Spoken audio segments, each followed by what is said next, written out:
It's become a cherished human tradition to sit around a campfire telling scary stories while on a camping trip with your family. And yeah, maybe sometimes Uncle Sheldon will take it a bit too far with his graphic tale of some overloaded testosterone meat man named Raw Vandergore filleting a bear. But for years, these campfire horror stories have been dominated by retail workers. They have the most terrifying stories to tell. They'll put the fear of God in your whole family. But I thought it'd be fun today to look at a positive customer interaction in a retail setting, so I found this video here to demonstrate how lovely the experience can be. Laugh at me, goddammit, don't you laugh at me! Give me my money back! Yes, you are! You can quit Me! And here we're immediately introduced to our three protagonists of this short film. Now, the one who's currently shouting is exactly what I picture in my head whenever I think of an evil librarian. She looks exactly like a mean, angry lunch lady from a Pixar film. Yeah, and it's already out of my account, and I can show you that you've already taken my money. So you need to give me my cash. And if I end up on YouTube, I will personally sue you. I'm just documenting it. In the camera woman's defense, I did not find this video on YouTube, so she should be spared from Ace Customer Anchor Arms' legal wrath. I, however, am posting this on YouTube, so I guess I'm gonna have to start sleeping with one eye open. Also, just a side note, I hate when people say they're personally gonna sue someone. No, you're not. You're not gonna represent yourself. What are you gonna do? You're gonna stand up in court and say, "Oh, excuse me, Your Honor, I just didn't like the cut of their jib. Can I have their car now?" What do you mean I lost? No, what you're gonna do is you're gonna go home, you're gonna argue with your husband and threaten divorce for the 5th time that week in front of your children, then you're gonna flip to the back of the phone book to try and track down some slimy grease beaver, then you're gonna pay them $100 in an over-the-pants hand job to try and represent your ass for this stupid fucking case you're gonna try and drum up. You're not personally suing shit. That mucus goblin lawyer that you're gonna track down and pester is going to be the one doing all the work. So don't have the audacity to say that you're personally suing anyone. I can do the same thing with her laughing. I'm not laughing, ma'am. Yes, you are. You want me to show you on my phone that you are? Please. I don't even understand her thought process on this one. Do you want me to show you that you're laughing by recording it? What kind of fucking plan is that? That's not exactly bulletproof. You see, look at this. You're laughing in this video. Oh, well, color me purple. What do you know? I am. And I'm still laughing. Because you're a fucking idiot. And if the rationale was, I'm gonna record her laughing at me and post it on my Facebook, then why? No one's gonna understand the context. It's just gonna be you making a ruckus and someone laughing at you. Makes you look bad. That you are what? Laughing? If we end up on YouTube, I will sue you. I'm not putting it on YouTube. No, I'm if documenting. it ends up on Oh, it's going to end Facebook, up. Facebook, It will not I go will to sue Facebook. you. All right. I mean, yeah, that makes sense. That plot development was pretty easy to predict from a mile away. Just taking one look at her, you could guess that she would be the kind of person to immediately threaten suing someone. So now our brave camera woman is coming under fire again. That's 2 potential lawsuits here. I mean, it's fucking raining lawsuits up in this one. They're just tossing lawsuits like they're baseballs at a dunk tank at a carnival. However, once again, the camera woman is safe because I did not find this video on Facebook either. They're 0 for 2 right now. If they were smart, they would have made a blanket statement. If this video ends up online, I'm suing your ass. Then I'd be fucked. I'd be up shit's creek without my ass crack. I wouldn't legally be allowed to watch this video. It'd have to be ending up on the dark web for me to find it. If they made that statement and it still ended up online and I saw it, I'd have the fucking Special Ops Navy SEALs busting through my windows right now to arrest me. Obviously, I'm kidding. No matter what incoherent babble they could have mustered up to drivel out of their mouths here, nothing they could have said would have given them any legal ground to stand on to sue anyone at all in this situation. That is perfectly fine. Yeah, because you can't record if you don't want to be recorded. And let me tell you, my attorney, I love you. That's kind of a half-hearted attempt at threatening another lawsuit, so I'm still just going to count that one. So she's at 3 potential lawsuits here, which is a pretty impressive statistic given that it's only been like a minute. Also, just to clear up a common misconception, you are allowed to film in public, contrary to what assholes like these would tell you. It's 100% legal, even on private property like a retail store, unless it is openly and clearly defined and stated by the established retail place or whatever location you're at that you're not allowed to film. You're allowed to film. And this happened at a Sears. Sears would have everything shy of fucking cocaine and heroin on their shelves if it meant getting people in their store. I'm pretty goddamn sure they don't have a sign saying you can't film. Don't laugh at me. I'm not. I hope everyone does your fucking job. Okay. Y'all need to. Okay. And I'm calling Sears too. Okay. What? I don't care what you have. Find you another job. What's your point? What's your point? You need to shut your damn mouth and stay out of it. I It's have your best kids bet. too. Yeah, you do have kids, and it seems that they're very well-adjusted adults judging by this video here. Shoutouts to the red-haired girl that's now filming this from her perspective. Surely that's going to look good on her Facebook. Hey, hashtag super strong woman standing up for herself at a Sears against the evil corporation. What the fuck are you thinking here? No one on your Facebook, no matter how close they are to you, is going to see this and take your side. You got your fucking pugilistic mother over there threatening to go over the counter and beat snot out of the employees here. And you have the woman next to you shouting up a storm too. Also, you're shouting in front of your kid while carrying another kid. You don't look good. No one is going to take your side, and I see this so much. The person who's in the wrong starts filming because they're so delusional that they think that they're in the right. It's disgusting. It's fucking sick. Should get you another job. A better job. Than being Clark at $10 an hour. You're screaming. It hurts my ear. Sorry. Did you get your money? Bye. You can quit Bye. recording me before I knock it out of your Bitch. fucking hand. Bye. Knock it out of her hand. Yikes, what a scary hollow threat on the way out. Honestly though, it's refreshing to see good parenting like this. What an example to set for your children. Hey, if you're unhappy with something, get as loud as you possibly can and start threatening the shit out of people. Throw a fucking embarrassing tantrum. It'll work. Unless of course it doesn't. But yeah, the point of me showing you this video is to show you it's not all bad when you work in retail. Sometimes you'll get enjoyable experiences like this with a family as pleasant as them. Actually, I don't even know if they're family. I don't know if they're even related. Maybe they were just three strangers feeding off each other's energy. I couldn't tell you. But again, the point is, the customer's always right. No, I'm just fucking yanking your nipples on that one. The customers 9 times out of 10 are fucking assholes like this. There was once a period in time before erections were invented. There was also a period in time before televisions had hundreds of channels, and when I was growing up, my television only had 100 channels, and the majority of them were static because you were accidentally picking up some fucking alien transmissions through the tube TV antenna. And during this time, there was a hobby known as channel surfing. I'm sure that's a dead art now, because now when you have friends come over and shit and you don't know what to do, well, you can pop back, play some games with your gamer bros, and give each other Dorito enemas and all that cool shit. But back then, what you would do is you would surf the channels looking for shit to watch. Comedy Central, after like 2 a.m., would just start playing censored Girls Gone Wild. There'd be a lot of Spanish stations playing some news and shit, but what would always happen is you'd end up watching a C-SPAN broadcast. Now, what I'm about to show you has no relation to C-SPAN in any regard, really. However, it does personally remind me of those times watching C-SPAN broadcasts. Hello, my name is Lisa. I just moved here because I'm getting a divorce. Now, Lisa has shown up to a council meeting where they're asking for input from the community for some upcoming decisions they're making, and Lisa is now speaking her piece. The most important character to focus on during this manga arc is the old man in the background. He is a very important character to the development of the plot. And it's not final till September 18th. My husband will not give me any money. Not 1 penny. It's a shitty husband and you're better off without him, honestly, Lisa. It's time that you get on Tinder. You're gonna find some good guys on Tinder, and let's say Tinder doesn't pan out for you. There's always RuneScape. There's some real upstanding good gentlemen on that game. The lawyer won't help me. My husband won't help me. My dad, Marlon Lee Whitmer, he's a minister, won't help me. This is really when the old man starts falling apart here. He's trying so hard to hold it in, but his armor is cracking, and beneath that armor is a giggling demon. And out of context, there's really no reason why he should be laughing at this. It's very unfortunate the situation Lisa's going through. However, as the anime continues to develop, you'll start to realize that maybe this isn't the time and place to be talking about such things.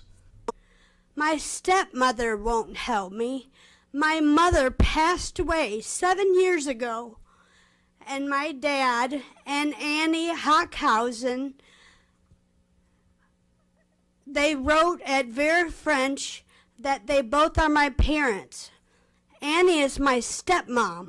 Lisa is fucking coming for scalps here. She's name-dropping all of them, putting them on blast. I wouldn't be surprised if she pointed to a DJ booth and said, "Kick that shit," and then started a diss track on him. I'm not quite sure why I'm here or what I'm doing. Well, I'll be. Butter my nipples. Lisa, that comes as a shock to me. I never got that feeling at all during this fucking Oscars acceptance speech. But there's a reason. My lawyer is Justin Title. I don't know if you've ever heard of him. The Justin Title? No, I can't say I have, Lisa, to be honest with you. For some reason, though, that name Justin Title sounds like a Fortnite player to me. Like, I imagine Lisa walked into the lawyer's office and he's like, just hold on right there, miss. Hits a fucking fat dab and then says, are you ready to get these dubskis in court?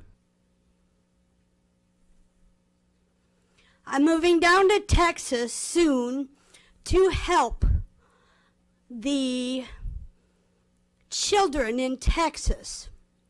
I'm a very loving parent. Very, very, very loving parent. I have a 20-year-old daughter. She's going to college at St. Ambrose this fall. She's in Muscatine College right now. Her name's Brianna Elizabeth. Man, that elderly gentleman is trying so hard to keep it together. I feel bad for him because it looks like he just came into the council meeting to catch some hard Z's and just fall asleep through it. But now there's this monkey wrench that's been thrown into his plan, this X factor, because Lisa's now left the set of Parks and Recreation to come to the council meeting to give a graduation speech, and the old man is just laughing too hard to fall asleep. And she is not helping me because she's 20. She's scared. She doesn't want her parents to separate or divorce.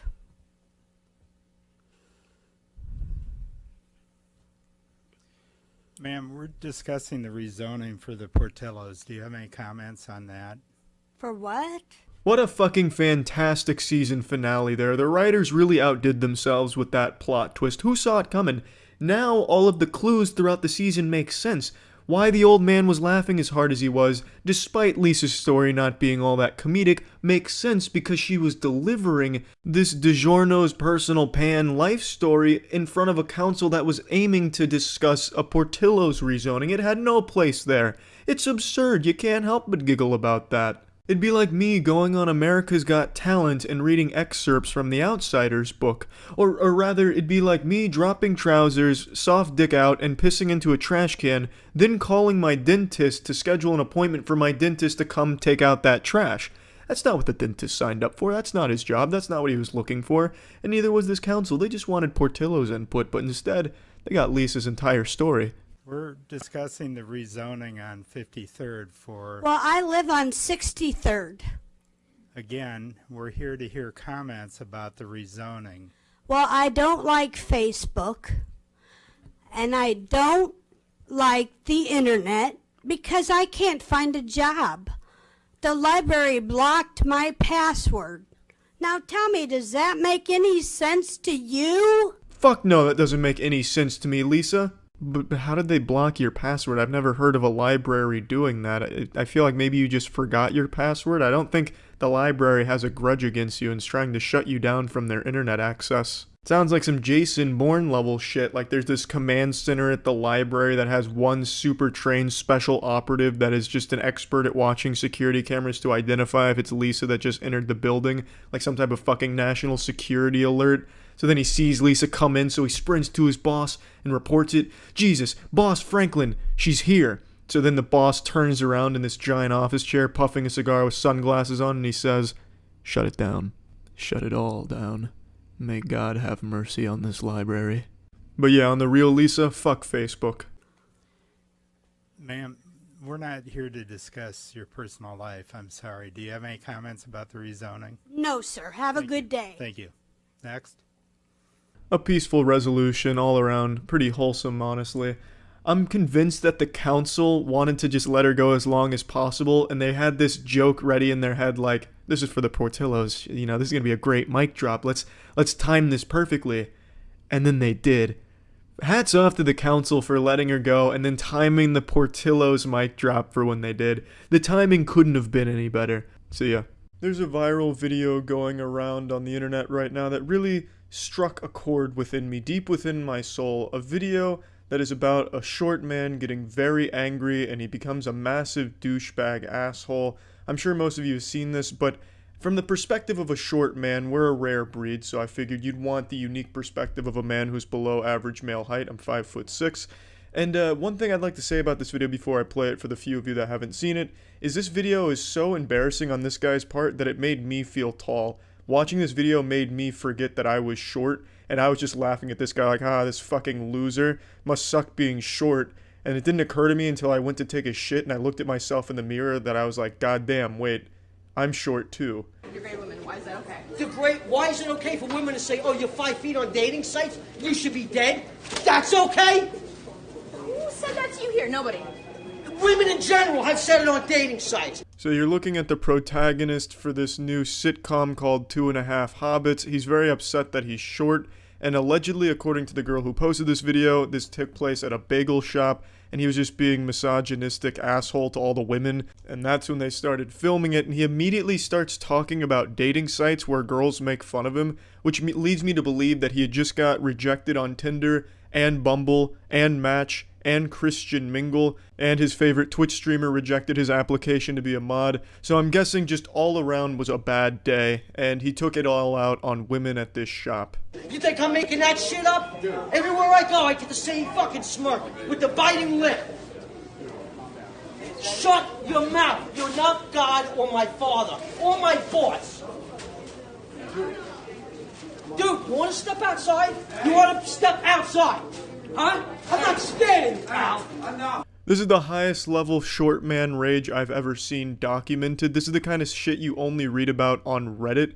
I actually couldn't even believe that this was filmed. It's like filming Sasquatch. This is such a high level of short man rage. It's like DEFCON 3 of short man rage. It's unreal. Just looking for a fight, constantly on edge, looking to be disruptive. I wouldn't be surprised if before he even got into the bagel shop, he started sizing up a 7th grader, thinking to himself, yeah, I can take him.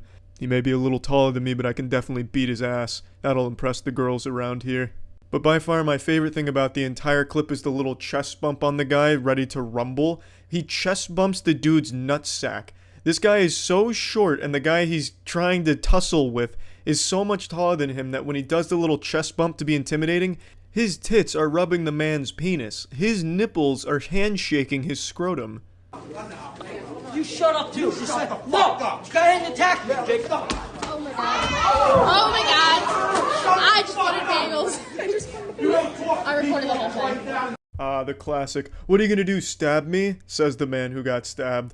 Hey, go ahead and attack me, as he gets fucking tackled by a dude 5 times his size, a fucking college linebacker out of nowhere. I imagine he immediately regretted that decision to try and act that tough around that guy. And the video goes on, but this is the one that's viral, but there is a follow-up to it that shows what happens after he got taken down.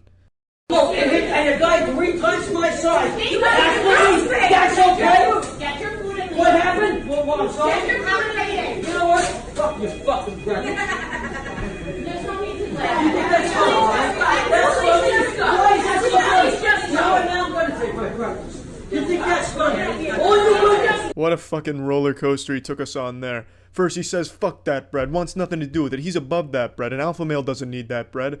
But then Alvin and the Chipmunks start laughing at him, fucking Looney Tunes style laugh comes in and he changes his mind immediately. You know what? Fuck you, give me that bread, bang. Snatches it up. I wish he had scarfed it down for a power move, or since he wants to really puff his chest out and be an alpha, I'm surprised he didn't drop trow and start peeing on the bread just to show his dominance over the bread.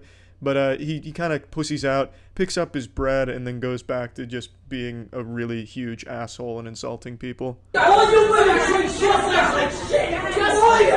All of you. Yeah, all of you. You want to go. No, you women need to stop being so fucked up.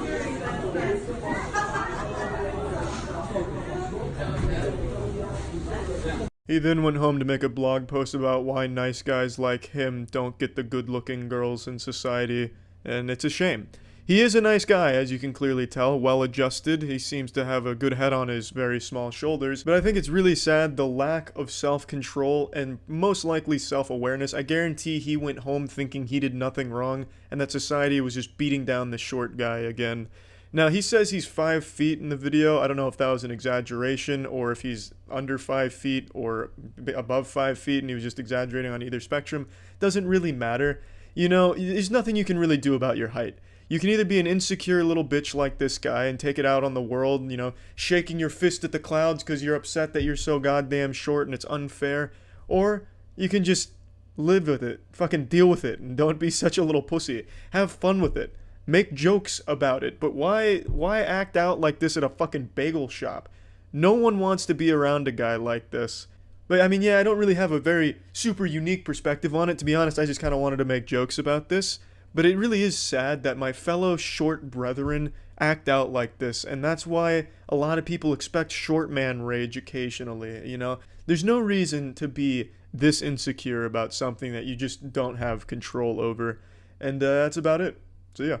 Corporations, the most evil word in the English language, second most evil being cockroaches, obviously. When it comes to corporations, how many are as big as Target? Not many. Yeah, that little fucking mom and pop joint down the street that sells used toys and condoms, not nearly as big as Target. So what better place to go to rally the people than Target, going right into the heart of big business and try and make a dent in it so the man can hear you say loud and clear, enough is enough. What you're about to see is a family of warriors bravely march through a Target spouting some hateful bullshit. There's nothing you can do about cockroaches. Cockroaches are infesting the world. They're pretty much impervious to all weapons as is. We're trying to harvest them for nutrients and super milk, but I guarantee in the end we'll end up being the ones hostages and milked by the cockroaches. But there is something you do about corporations. You can fight them. You can, you know, march through Target with a Bible in one hand and a dick full of dreams in the other. And that's exactly what this family does. Check this out. Attention Target customers! Do not be deceived. Target would have you believe with their Mother's Day displays that they love mothers and children. This is a deception. Nothing makes me believe in a cause quite like a large woman walking around being a public nuisance shouting while wearing a giant tablecloth around her like a fucking toga. This is not love, and they've proven it by opening their bathrooms to perverted men. I've gotta cut her off here. You gotta love how she drags her entire fucking family into this public shaming. These kids will never live this down. If their classmates saw this, they'd be laughingstocks, and the mom would have a legacy across the school as a goddamn psychopath to run away from because she'd steal your juice box and preach to you about why God frowns on it. So I don't like that. If you're gonna be a nutcase, don't drag your family into it. And you can see the son up in front kind of cover his face because he's embarrassed. Obviously, he would be. Now, I have to say, her big complaint here is Target allowing perverted men into their bathrooms. What the fuck do you expect them to do? Have like a bouncer or a TSA lineup there, making sure everyone that goes in isn't a pervert? They like show them porn, skeletal scan them, and if they get hard during the porn, they get kicked out, exiled from Target, and blacklisted from all Targets across the nation. Like, what the fuck do you expect them to do? No bathrooms have high-tech security. No one's getting retinal scanned before using the shitter to make sure that they're not a pervert. That's a fucking weird complaint to have. I'm a mother of 12, and I'm very disgusted by this wicked practice. It really is always the worst people having the most amount of kids. What a fucking shame. That's just so sad. Target does not protect mothers and children. Mothers, get your children out of this store. Mothers, have enough decency to get out of this store. It's a dangerous place. Which is why I brought my children here. She's talking about Target like it's a goddamn active war zone, like they've just entered into a field of anthrax or something. It's just baffling how someone can be so delusional like this. I don't know what happened in the bathrooms that's caused this traumatic experience for her. Maybe she was cheating on her husband there, the husband found out, so now she really has to double down on the lie that it was Target's fault. I don't know. I can't even wrap my head around how she can even justify this type of lunacy, how anyone could. This is not loving. What Target has done is very hateful. It's hateful towards families. It's hateful towards mothers. It's hateful towards children. America, when are you gonna wake up? Every Target I've been into, and trust me, I've been in a lot, that's where I do a lot of my shopping, they all have like background music, but this one's dead silent. I could hear a bumblebee piss into a corner. I don't know if they just got lucky or if they deployed an EMP device before going on this fucking crusade. Because there's just no background noise, so all of these poor customers here are just getting this full experience in full IMAX surround sound. There's no one even talking in the background. It is pure silence like a sensory deprivation tank. When are you gonna stand up for the right things, America? Are you gonna let the devil rape your children, America? It's time to stand up and have a voice. Instead of bowing to the homosexual perverted agenda that's taking over this nation. Yeah, so this won't come as a surprise. It's a family of crazy religious homophobes. In particular, the husband, it gets extremely upset and starts yelling at people in the store just at the idea that Target welcomes homosexual people in its doors. So that means he's most likely a closeted gay man himself. I bet when the family was leaving, he waved them goodbye, gave his wife a kiss, and then the second they pulled out of the parking lot, he sprinted into the Target bathroom to suck a penis real quick. And I really hope this homophobic shit that they're pulling here didn't rub off on their kids. Like I said, it doesn't seem like they wanted to be there at all. So here's hoping they didn't end up being homophobic losers like their parents. I guess we'd know by now. It's kind of an old video, so these kids probably would have led their own crusade through Target. And I haven't seen any video of that, so there's still hope that they didn't follow in their families' to fucking awful footsteps. You need to run and flee this place. I wouldn't spend a penny of my money here. This is wicked. This is confusion. This is twisted. She's treating it like it's a fucking bomb threat that got called into Target. Everyone needs to get the fuck out of here quick. The longer you stay, the more likely you are to become homosexual. As if homosexuality was contagious and Target's the one spreading it. This is abominable in the sight of God. Repent.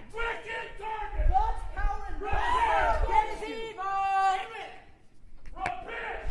The judgment of God is coming on this nation and Target! That line is one of the best lines I've ever heard, ever delivered out in the wild off script. In fact, you probably couldn't even script something like this. The judgment of God is coming on this nation and Target. That's fucking profound. Paul Blart here doesn't even look like he knows how to spell judgment, and yet he just delivered something Shakespearean without even trying. As per usual, the goddamn Arkham Asylum dwelling family here is the one that uploaded the video. I can never understand why people think it's a good idea to upload something like this when they are clearly the worst players in the video doing the stupidest shit, the dumbest shit, and they think that it's a good idea to post it on their anti-vax Facebook page.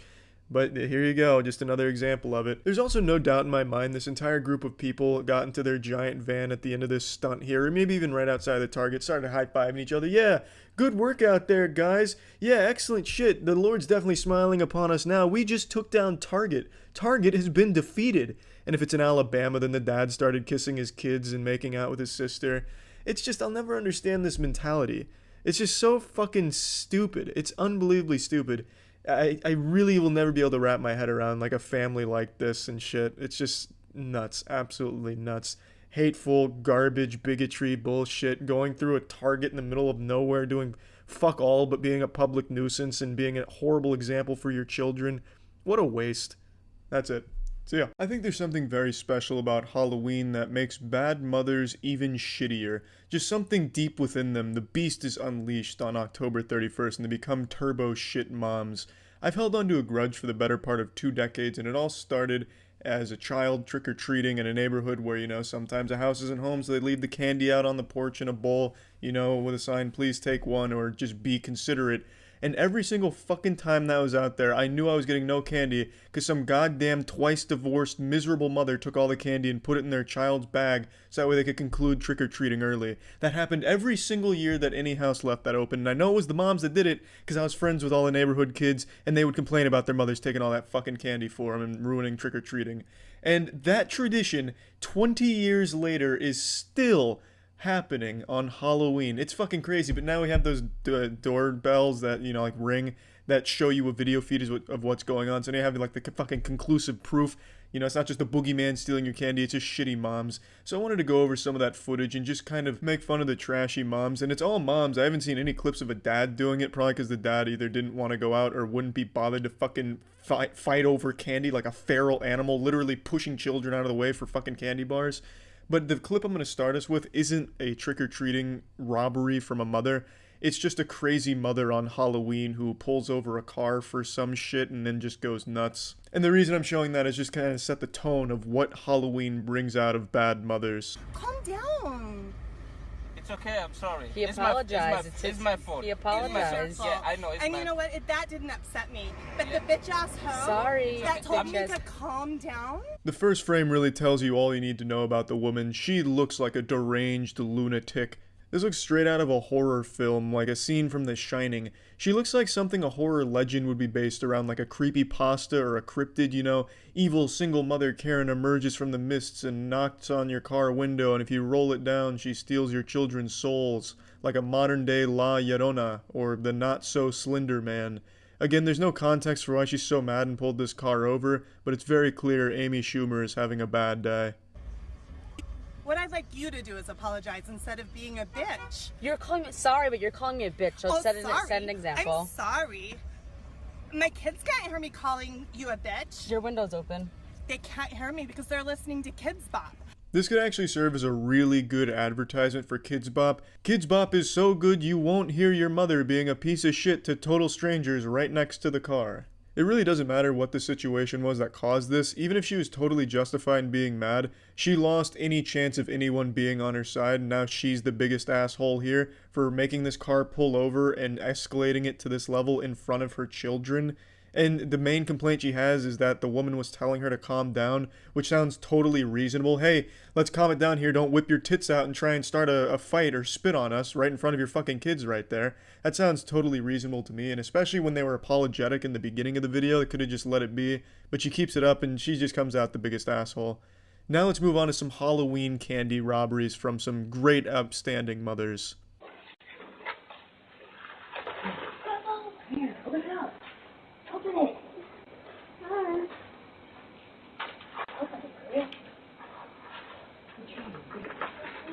Open it.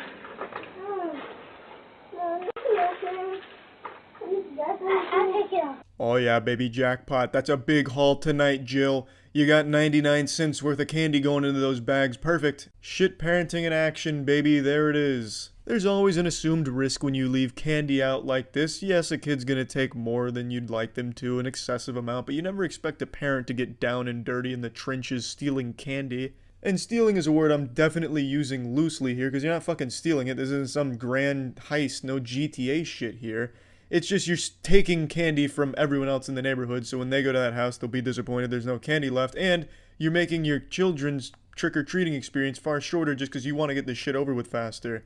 I think that's the main reason adults do this. I don't think they're just that hungry for candy or that willing to just exploit people at every turn. I think it's just, I don't want to be trick-or-treating with my kid. Let me fill up their bags as quick as possible so we say it's time to go home. Which sucks.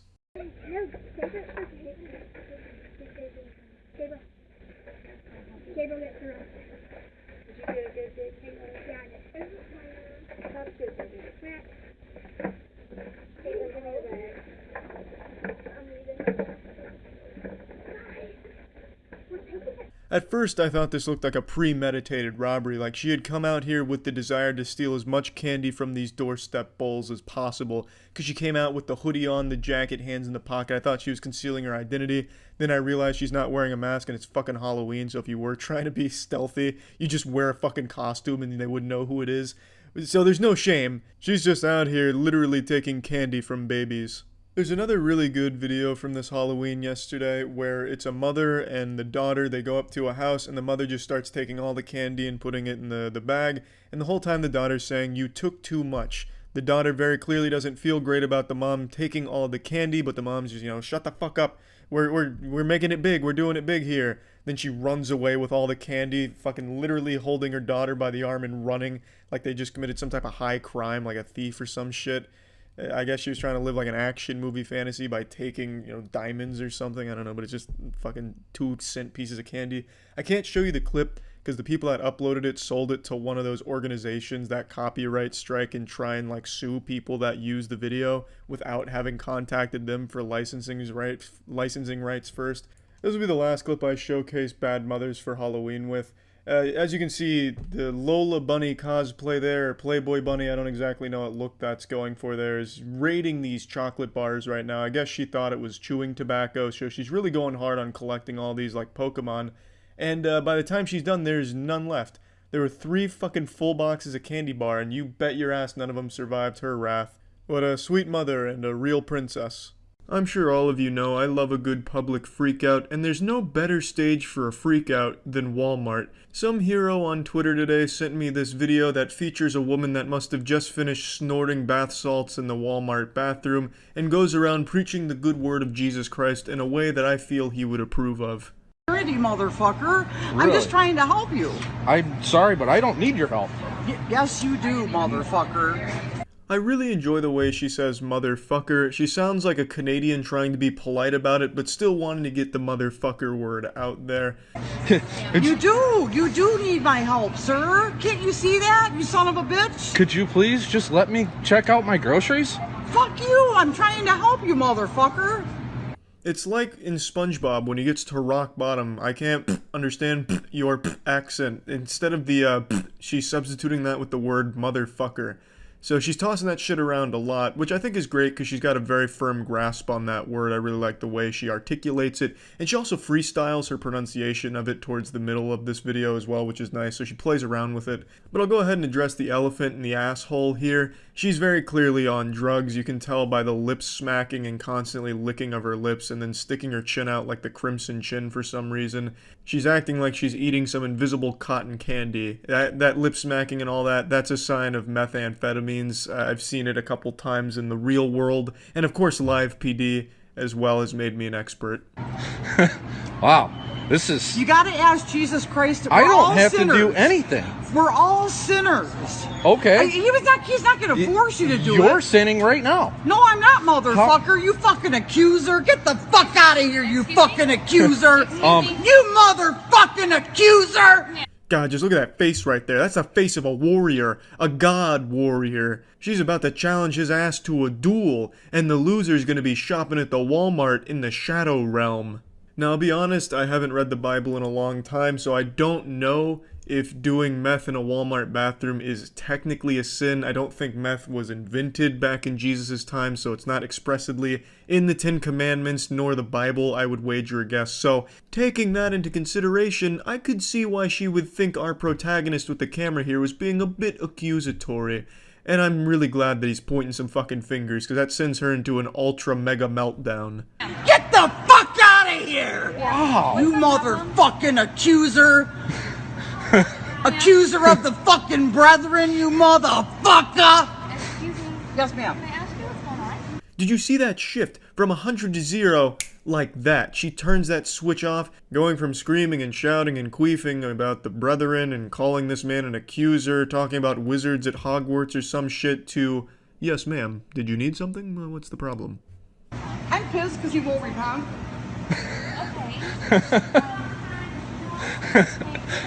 I just want to get some groceries and go home. Because his religious views don't match yours, you're mad at I don't give a fuck because it's gonna burn in hell. Okay.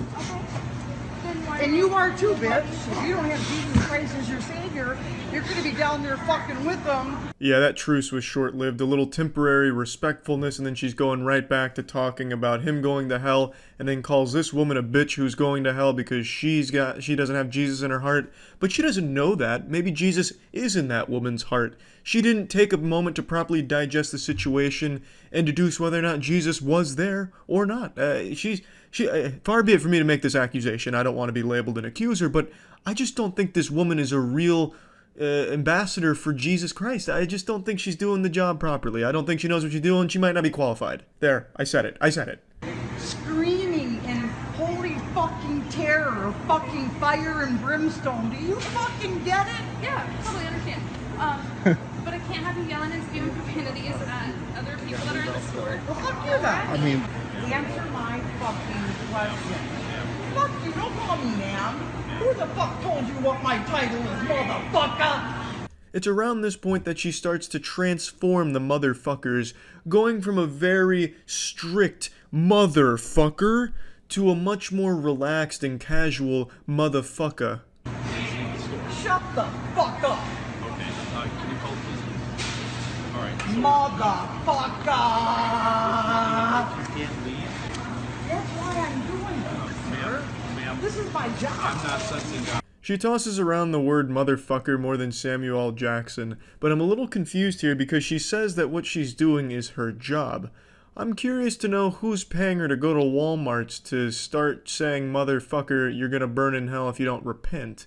I just don't think that kind of job really exists. Plus, what are they supposed to do in the middle of Walmart? Just break down into tears, rip off their clothes, and piss on the floor or something to prove that they're repenting? Like, what? How, in her mind, how is this supposed to go? You're begging them to repent and saying they're going to burn in hell if they don't, but what are they supposed to do? You didn't give them a tutorial. You didn't teach them the proper ways of doing it. You know, you're just not very good at this job, if it is such a thing. I mean, I tell you, you snort 1 pound of meth in a Walmart bathroom and all of a sudden you think you're an expert on all things Jesus Christ related. Ma'am, You're in my personal space, bitch! you're in my person. Get out of my fucking personal space! You came over to me, motherfucker! I didn't come over to you! Move yourself from the Fuck store. you! Ma'am, Shut the Get out. fuck up! You all better repent! Because the kingdom of heaven is at hand! Now she's sounding like Rita from Power Rangers right before supersizing the villain. To be fair, I think she's got a great voice if she wanted to get into like some death metal screaming and such. I think she could have a career there, but I just don't think this position she's working with is going to pan out too well for her. Fuck you! I never brushed my fucking teeth! Don't you fucking know that? Don't you know that by now? Aha, the truth comes out. I knew it from the get-go. I said this sounds like a woman that doesn't brush her teeth, and she admitted to it right in front of all of Walmart and God. But I don't know why she doesn't brush her teeth. I don't see what the fuck the point of that is. It's not like it's unholy or against the Bible to brush your teeth. You know, you can still have Jesus Christ in your heart and have some clean teeth, some good dental hygiene. Get the fuck out of here, I told you! I don't give a shit! They're gonna fucking... I don't give a shit! You can lock me up in a fucking prison, life without fucking parole, and I'll be better off than any one of you motherfuckers! Amen, sister. That was the most powerful fucking thing I've ever seen in a Walmart. Sounded like Chris Farley from that SNL skit, living in a van down by the river. Just honestly such a heartwarming and moving speech she delivered, all while shaking around and moving like she just got hit by a taser. Shut the fuck up! Fuck you, sir!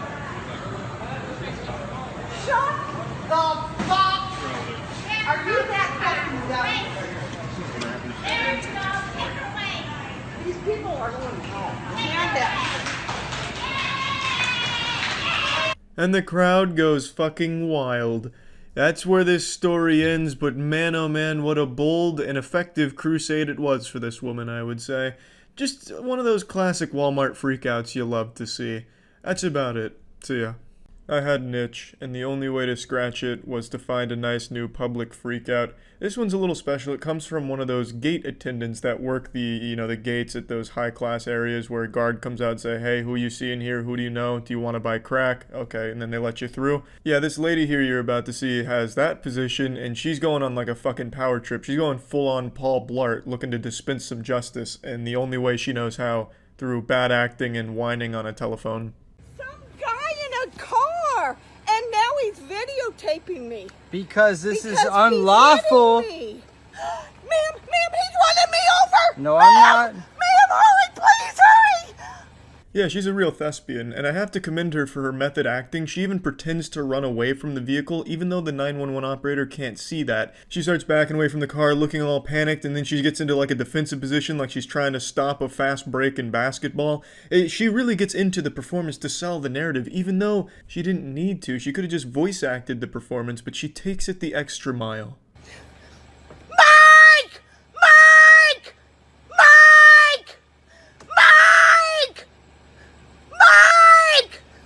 She has the voice of an angel. Feels as though your ears are being caressed by a chorus of 1,000 mermaids. I don't know who Mike is, but he's nowhere to be found. And if these piercing screeches weren't enough to get his attention, then that guy just doesn't fucking exist, or he's already run very far away from this woman. Yes, please hurry, ma'am. Ma'am, I don't know, and he's a lunatic, and he's videotaping me. Ma'am, please hurry. Mike! Her face looks like a thwomp from Super Mario 64. I bet if you actually did hit her, she'd make a sound. I decided to look into this one because who knows, maybe it was possible she did actually get hit by this car before they started filming. I mean, if I got hit by a car, I'd probably start going crazy too and start screaming for Mike or some shit, but I probably wouldn't be blocking the car that just hit me. I'd probably want to get the fuck away from it. I'd be afraid of it at that point, because if they've already hit me once, what's going to stop them from doing it again, especially if I'm acting like a huge asshole. But anyway, the story is, the guy filming this pulled into an area he didn't mean to be in, so then he pulled around to leave through this gate, and this lady here, Judine, was the gate attendant, and she's stopping him and going on this crazy power trip. I've never seen a Judine, I've never even heard the name Judine before, but this looks about right for Judine, and this just really seems like some straight up Judine behavior. You're in trouble. How You're so? going to jail. How so? You're hurting me. How? You just ran over, ma'am. Please hurry. He just ran over and he's still moving. Please, ma'am. Please hurry. Now, I really do like her approach here. She's ramping up. She's up in the ante here. Like, ma'am, you gotta get the fuck over here. My God, he's still moving. But I don't think that's enough. You need to double down on the lunacy in the narrative.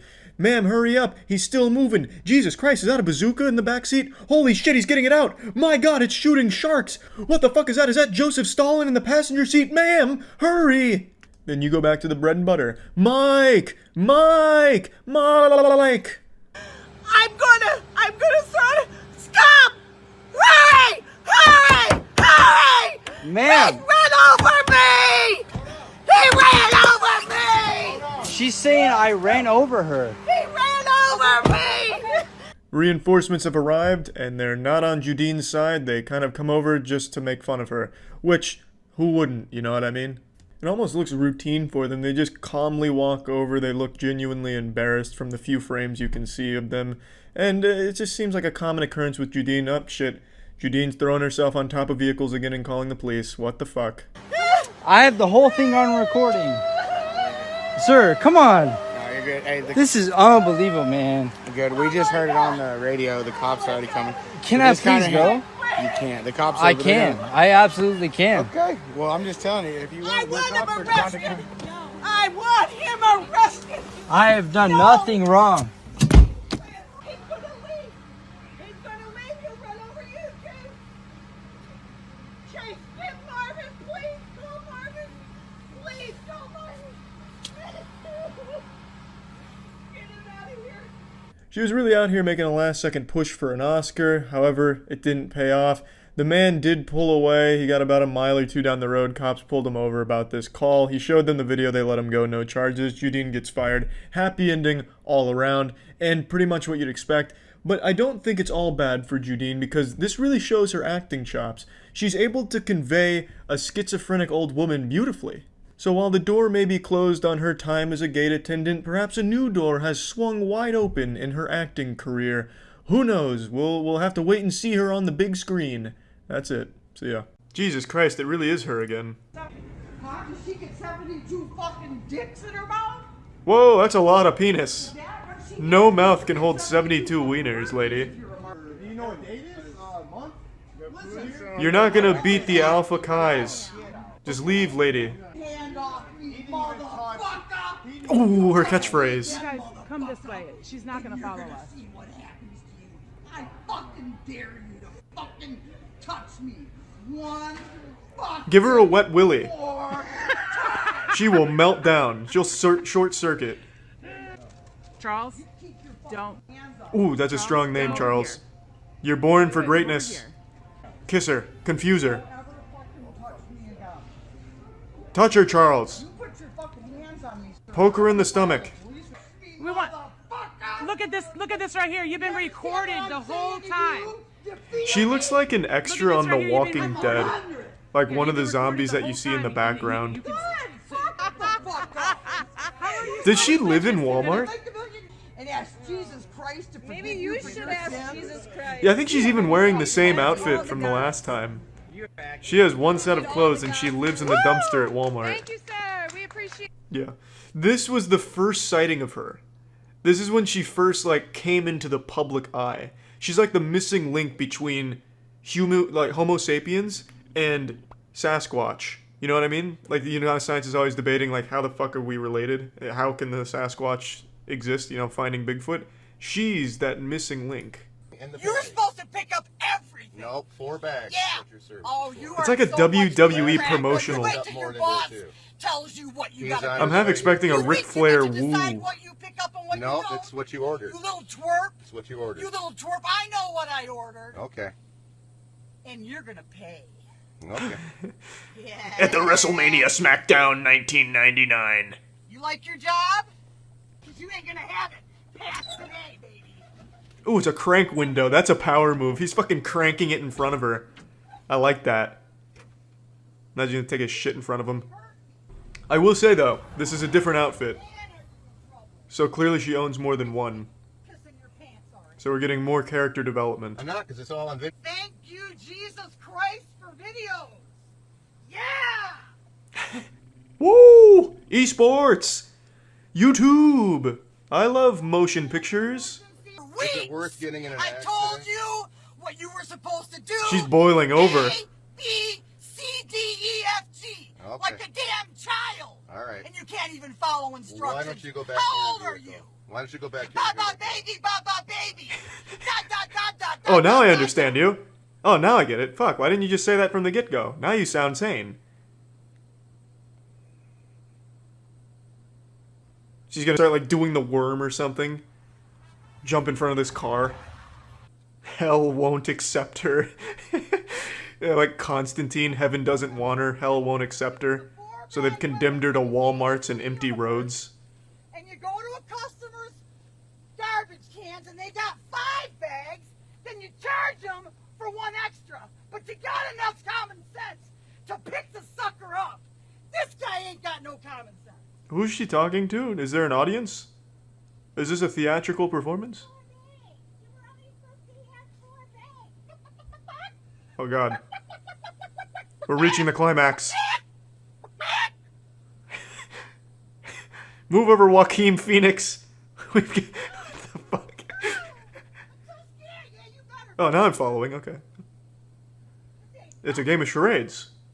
Sounds like meth.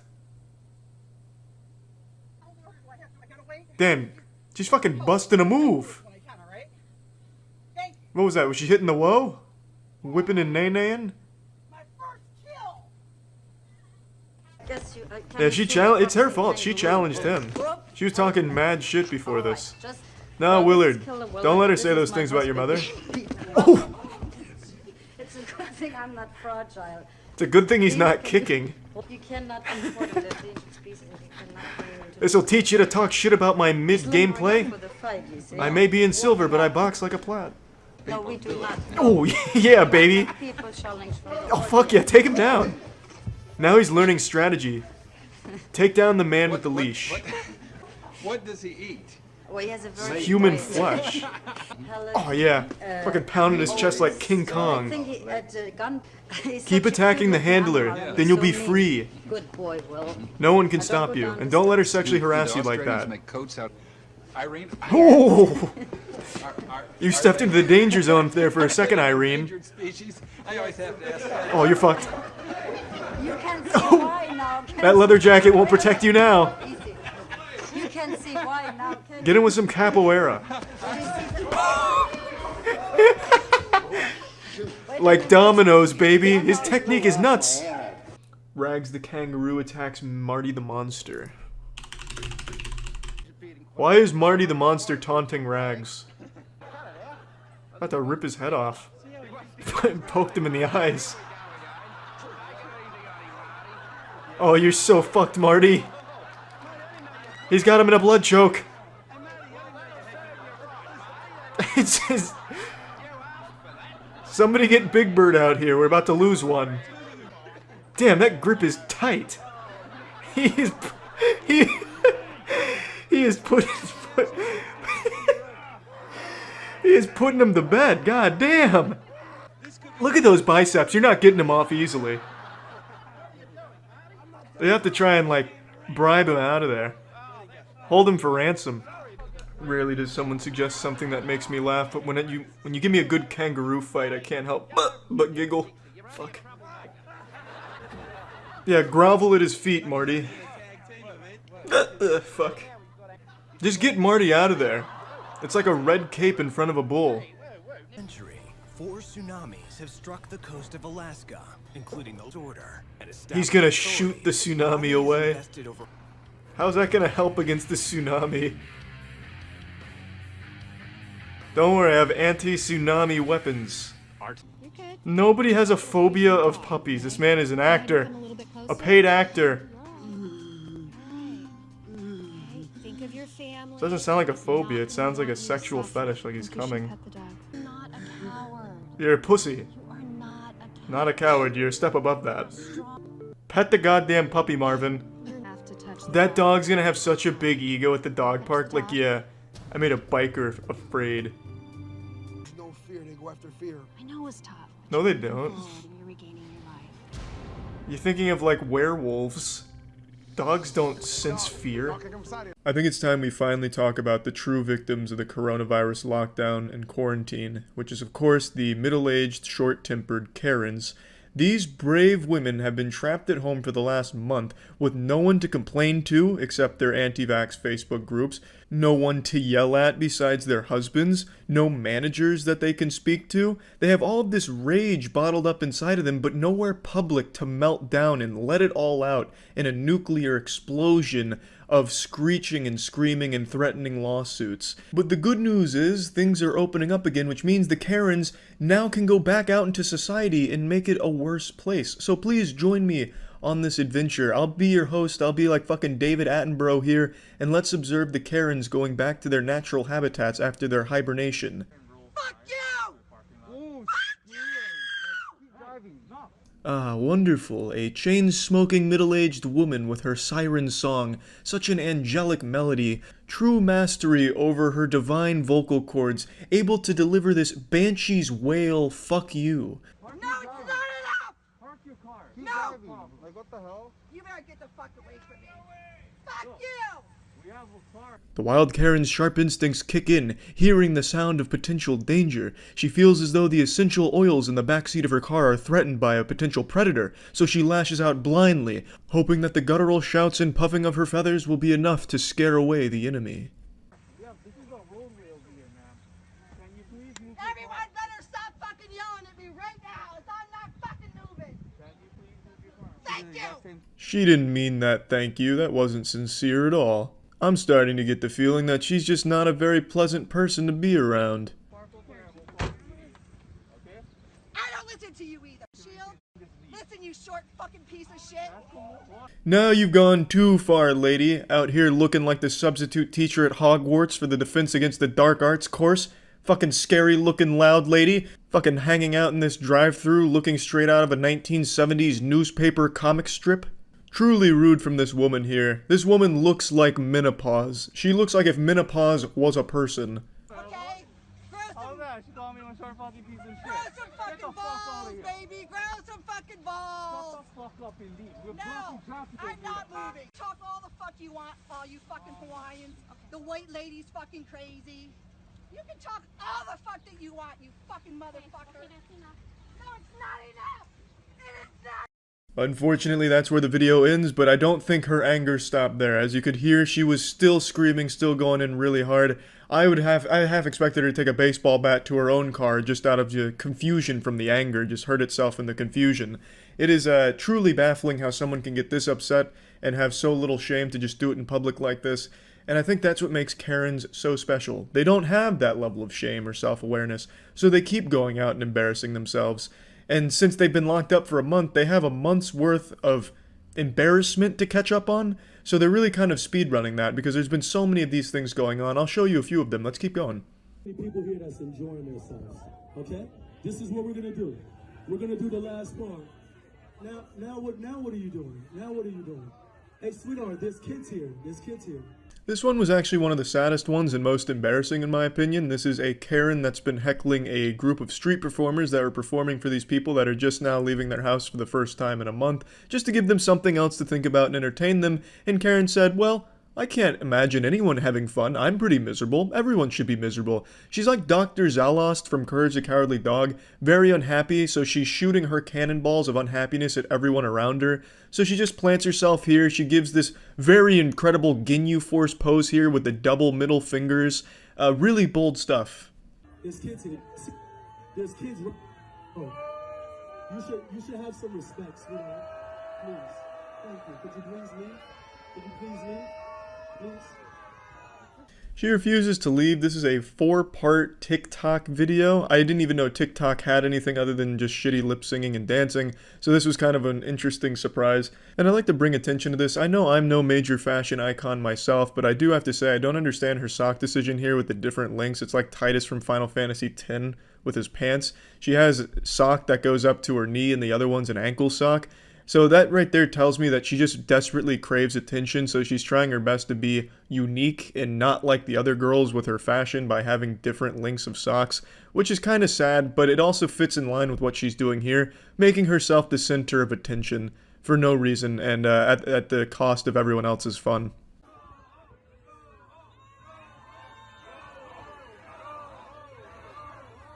Sweetheart, we're doing flips in here for format. Can you please move over? You were just standing right there. Why would you come right here in our way? Can you move over? Can you please? Can you move over? Can you please move over? Please? Please? Can you please leave? Can you please leave? Spoilers, she doesn't leave. She's made up her decision. She is going to ruin everyone else's day because her day and most of her days are apparently not very good. So she's taking it out on everyone around her. And this persists for a long time. I'm not going to show every part from this very pathetic saga here, but I am going to show a little bit. We'll go to part 2 now. No, you don't have to give her anything, no?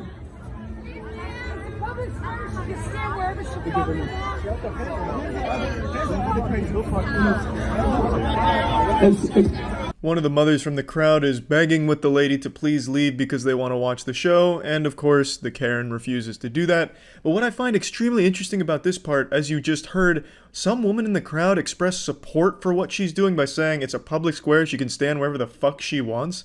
I think that is incredible. I will never understand how people can see behavior like what this woman is doing and be like, you know what? I agree with that. She should be allowed to ruin everyone else's day. It's a free country. If I want to ruin everyone else's day because I'm fucking miserable, I can do it. And fuck all of you. I like that the crowd stood up and said fuck off and told that lady to leave and she immediately left. I just have to wonder how. This is huge. Everyone, no matter what, will always have supporters. No matter how heinous and unlikable you are, there's always going to be people that will support you. I don't know if that's uplifting for some people to hear or not, but I think it's depressing. There should be objectively wrong ways of handling things, and this is one of those from this Karen standing here ruining the day, and yet still someone finds a way to support it. Crazy to me. We're gonna wake this place up. Follow me, fellas. Let's wake this place up. Everybody wants the Soul Brothers back. Follow me, fellas.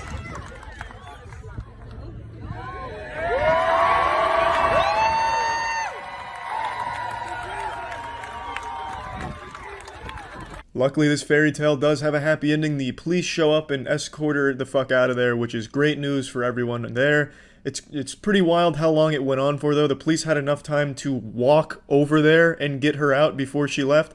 That's a long time of just making the atmosphere worse around her. And I know she's going to go home and think that she was in the right. She probably talked about it on Facebook groups about how brave she was. And, you know, everyone clapped when she ruined the performance. Everyone was thrilled with her stand for justice or some shit. So the delusion, I'm sure, is still there. I don't think she had any amount of self-reflection or awareness for what she did or how bad she is as a person for this kind of shit. But that's Karen's in a nutshell. Let's move on to the next one. 3 inches away from our fucking car. I couldn't even get into my fucking car. I had to climb over. Oh, but you're sitting in it?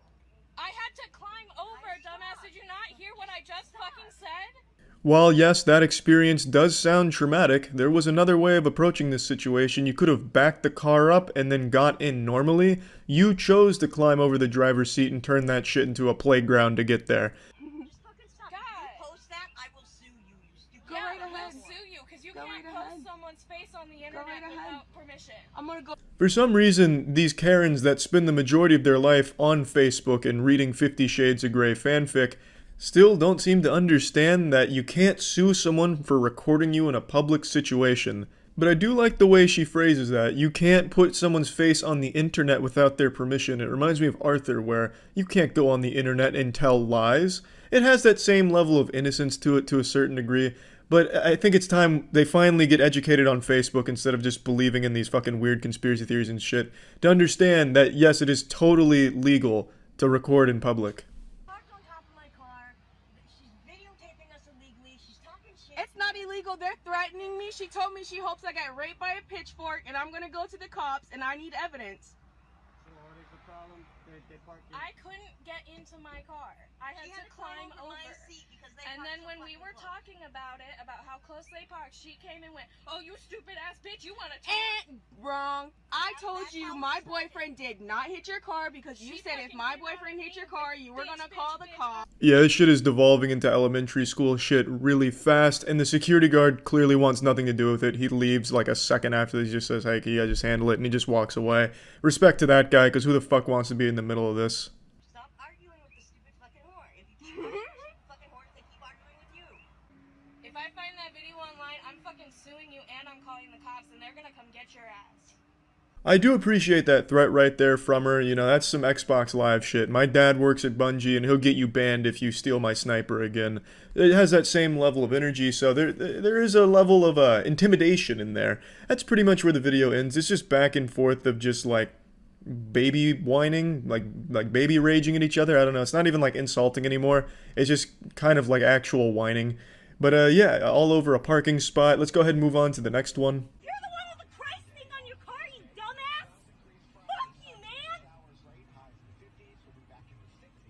I think there's something about cars that really tap into the primal rage receptors of the Karens, because a lot of the Karen outbursts happen around vehicles, so it's kind of like this catalyst for explosion among the Karens. It's very interesting. It helps channel their aggression and really bring it to the highest level it can be. You impotent piece of shit! I hope your kids get cancer! What are you looking at? She's all over the place now, attacking the spectators. She sounds like Miss Piggy having a fit, throwing a weird little tantrum here. She's speaking as if she's writing this shit on Twitter from behind the computer monitor, but in real life you can't hide behind an anime profile pic, so now she's just got her face attached to this despicable shit.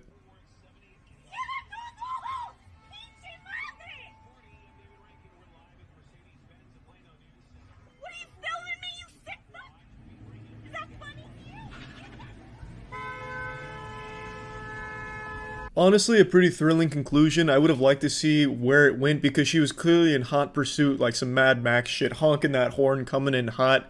But unfortunately, there's no more to that video. But yeah, there's been a ton of Karen sightings and incidences over the last week or so. I just felt it wasn't necessary to show every single one. I think these kind of represent the general attitude of how it's been getting reacclimated to the, you know, Karen meltdowns out in the world.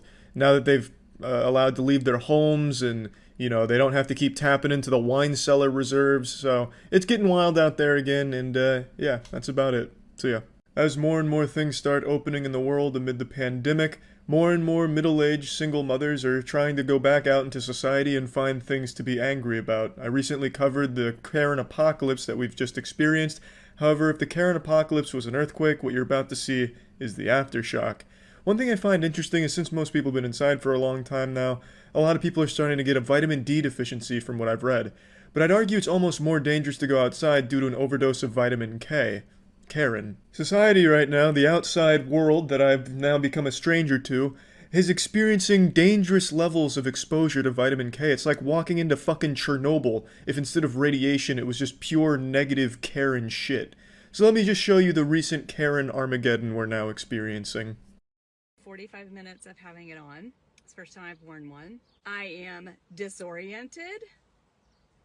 I'm a little mad, if you can't tell that already. Oh, don't worry, you weren't keeping that a secret from me. I had a sneaking suspicion. Between that stereotypical "where's your manager" haircut, it's time to go to corporate and take a shit, also the facial expression that just kind of conveys I'm always mad even when things are great, I was just able to immediately sniff out you were a bit upset about something. Like, I'm frustrated, but I don't feel good physically. Like, I can tell you right now, I wasn't getting enough oxygen, and I just had on one of these little stupid things. I see what she means. I can hardly breathe in this shit. I'm about to fucking pass out on you, just suffocating myself here. I like how my beard hair kind of sticks out here. It's like little innocent pubes popping out of someone's whitey tighties. But anyway, this is something I see a lot from these kind of people. I can't breathe in it. It's impossible. I'm suffocating to death. I would have loved to see her in the store if she's trying that shit. Like, she's just, like, falling over herself, and then, like, everyone's ripping the mask off to try and save her life. Jesus! What is this? A mask? She's killing herself for our safety. What a hero! She's wearing a mask, and she's dying for it. As if there's anything easier in the world than just putting on a mask. Like, how fucking spoiled and entitled and weak do you have to be to think that putting on a mask is some, like, giant sacrifice or something that's hard? I feel dizzy. My hands are kind of tingly. My heart is beating fast. So some of it's an emotional reaction, but some of it's a physical reaction. Now, I'm no doctor, so please take this diagnosis with a grain of salt, but I think what you're experiencing is hyper-screeching withdrawals. The symptoms seem about in line with that. You see, for 2 months, you haven't been able to go out in public and yell and scream at retail workers, so your body's just been a little bit confused, and now that you're out in public again, it's getting tingles, it's getting anxious, it's just its way of responding. I understand the virus is real. Okay, I understand the virus is real. Well, that's better than a lot of people on Facebook, so good for her there. But it's also extremely sad that there's actually people that don't think it's real, so you have to clarify that you believe in it, as if there's some type of fucking debate on whether or not it's real. Friends, look at the numbers and tell me why everybody's living in fear. Tell me why we're putting these things on and not being able to breathe. I just want to cry.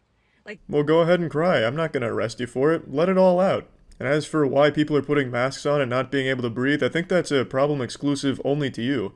I mean, this may come as a shock, but doctors work like 12-hour days with a mask on the entire time. Nurses too, so they can clearly breathe. The design's fine. No one's suffocating wearing a mask. Just because you soldiered through a brave 45 minutes while getting your gluten-free food at the Whole Foods doesn't mean that you're some expert on masks now. I'm pretty sure you were breathing just fine. I don't know how the fuck you walk around breathing if you're struggling in a mask. Do you just, like, wide open mouth, just suck all the air in as big as possible? that's all I want to do is cry, because you can't see people's faces. You can't make human connection. We can't hug people. We can't hold their babies. That's kind of a weird thing to point out, right? You can't hold people's babies? Like, what does this woman do? Just go around, like, snatching babies, like, bringing them back to the stork or something? Like, that's not exactly common. You shouldn't be going up to strangers and asking to hold their babies in the first place. Now, if you're around your friends and shit, yeah, I guess not being able to hold their babies might be a common problem. I don't really know. I just feel like that's a strange one to point out. Like, you know, a lot of bad shit's come with the coronavirus, but one thing no one's really talking about, the worst thing is, we can't just hold people's babies anymore. It doesn't make sense. This doesn't make sense, and I'm not okay with it. Nothing about what we're doing is supported by the numbers that are out there. Those of you that know me, like, I am one of the most compassionate, caring people you will ever meet. Whenever someone says something like that, I immediately doubt it. No one that's actually compassionate and caring goes around wearing that like a badge of honor. I'm so humble. In fact, I'm one of the most humble people you'll ever get to know. In fact, I probably care more about all of you people than you people even care about yourselves. That's how good of a person I am, and you should know that. And I'm just letting you know that, just because I am such a good person. You know, that doesn't really rub me the right way. I just doubt that claim. But as she said, she's not okay with it, so I think it's time we cancel the coronavirus. Let's just get rid of the coronavirus now. This lady is clearly not having a good time because of it, and since she's not okay with it, well, we need to change everything.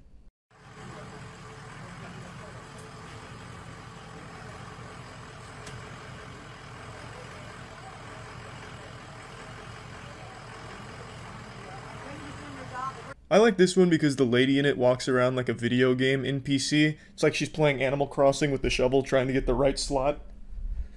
But instead of a shovel, she's using her phone to record for her Facebook anti-vax group, so...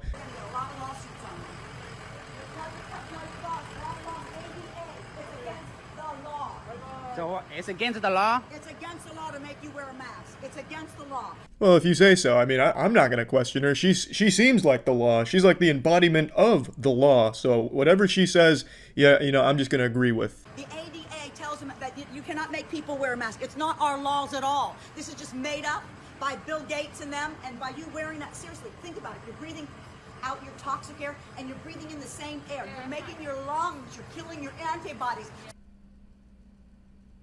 It's always just impressive how people can get to this point and be like this. To blame Bill Gates, of all people you could have chosen. You could have done something a little cooler, like going after Elon Musk, since he's doing some like weird shit on Twitter. Why not target him?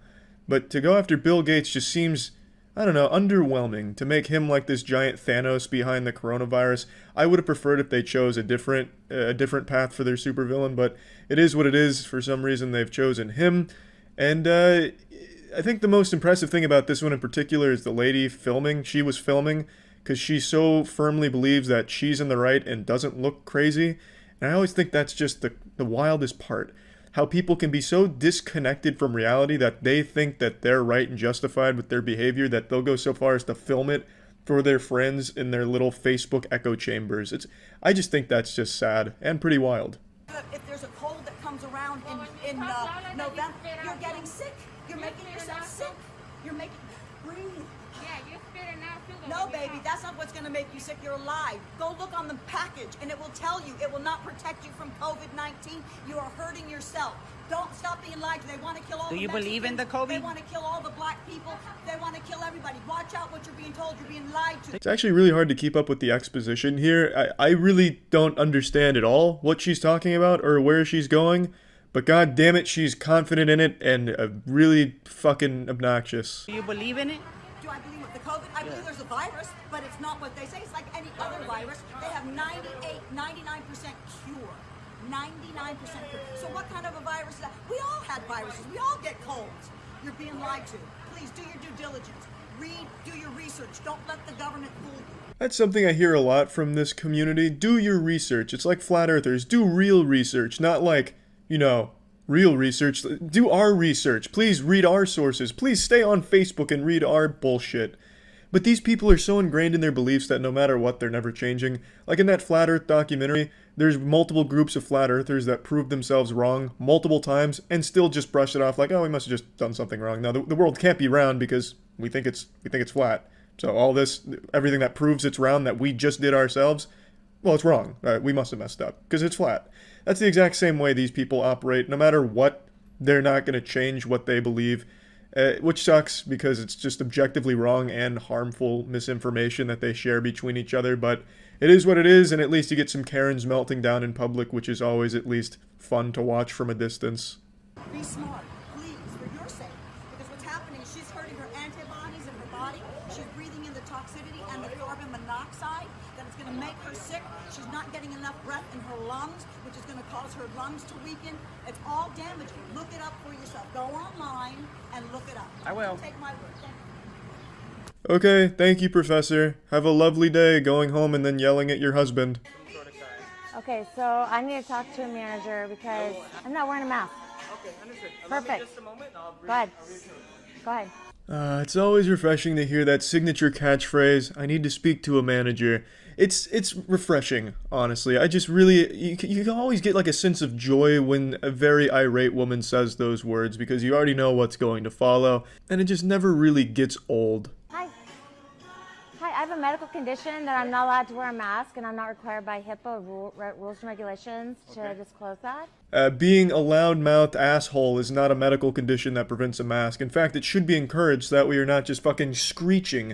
At least the mask will act like a little muffler, like a fucking silencer on James Bond's gun for your fucking yelling at the retail workers. I also decided to look into it because she publicly talks about herself in this video and puts herself out there, so I looked into it. The medical condition she has does not prevent her from wearing a mask in any way. And just for the sake of playing by her rules, I won't disclose what the medical condition is, but she talks about it constantly and just has it plastered all over her website. She's also an avid flat earther and considers herself a general truther in all things, as most of these people do. So, what does that look like? I have private things I want to get, but maybe I don't want you to see. But I can't let you in the store without a mask. Okay, so where's the regulations that state that? The regulation? Yeah. That is company Because you're discriminating against me now. Do you know that? The bombshell. She said she's being discriminated against. Oh, well, now this company needs to close its doors or let her in and let her make her own rules. Now you've gone too far. To discriminate against her? Yep, now you've gone too far. You're going on her blog, mister. You're really done fucked up now. You're discriminating against me. No, because I have private stuff that I don't want you to see. What kind of private stuff could you possibly be buying at a grocery store? What, are you scraping bacon grease off the grills in the back and are embarrassed about it? Are you smuggling plutonium in there or something? What could possibly be a big secret at a grocery store that would be embarrassing? All they fucking carry for the most part is food and vitamins. What, do you want people to not know that you take fish oil pills or something? I don't really get it. It's a lame fucking excuse. These people just look for reasons to stay angry, even when people are offering alternatives to kind of fit into what they're comfortable with in their lunacy. This man's going above and beyond, saying, we can shop for you, we can do this for you, do that for you, and she just comes up with the most outlandish excuses to not use that and stay angry. It's wild to me. You can call corporate office, but I can't help you. Okay, well, you guys can get a lawsuit. Because you can't discriminate. I'm trying to help you, but I'm No, not you gonna can't. How's that helping when you're gonna do shopping for me? I'm gonna give you my bank information. How do I? Huge kudos to this guy for staying so calm during a Category 5 Karen hurricane, because this shit is so fucking annoying. I don't know how he was able to maintain his cool. Miss, call corporate office. I'm sorry. Okay, I need a card. Do you have a card for them? I sure can. That'd be great. If anybody wants to shop here, you have to have a mask, and here is the policies. I edited out the part where she talks about who she is and also where she is, just for the sake of not having people go harass her.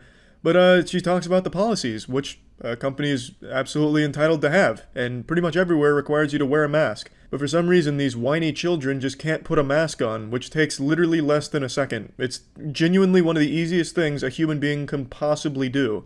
It takes no effort, it takes no time, and it's not that big of a fucking deal.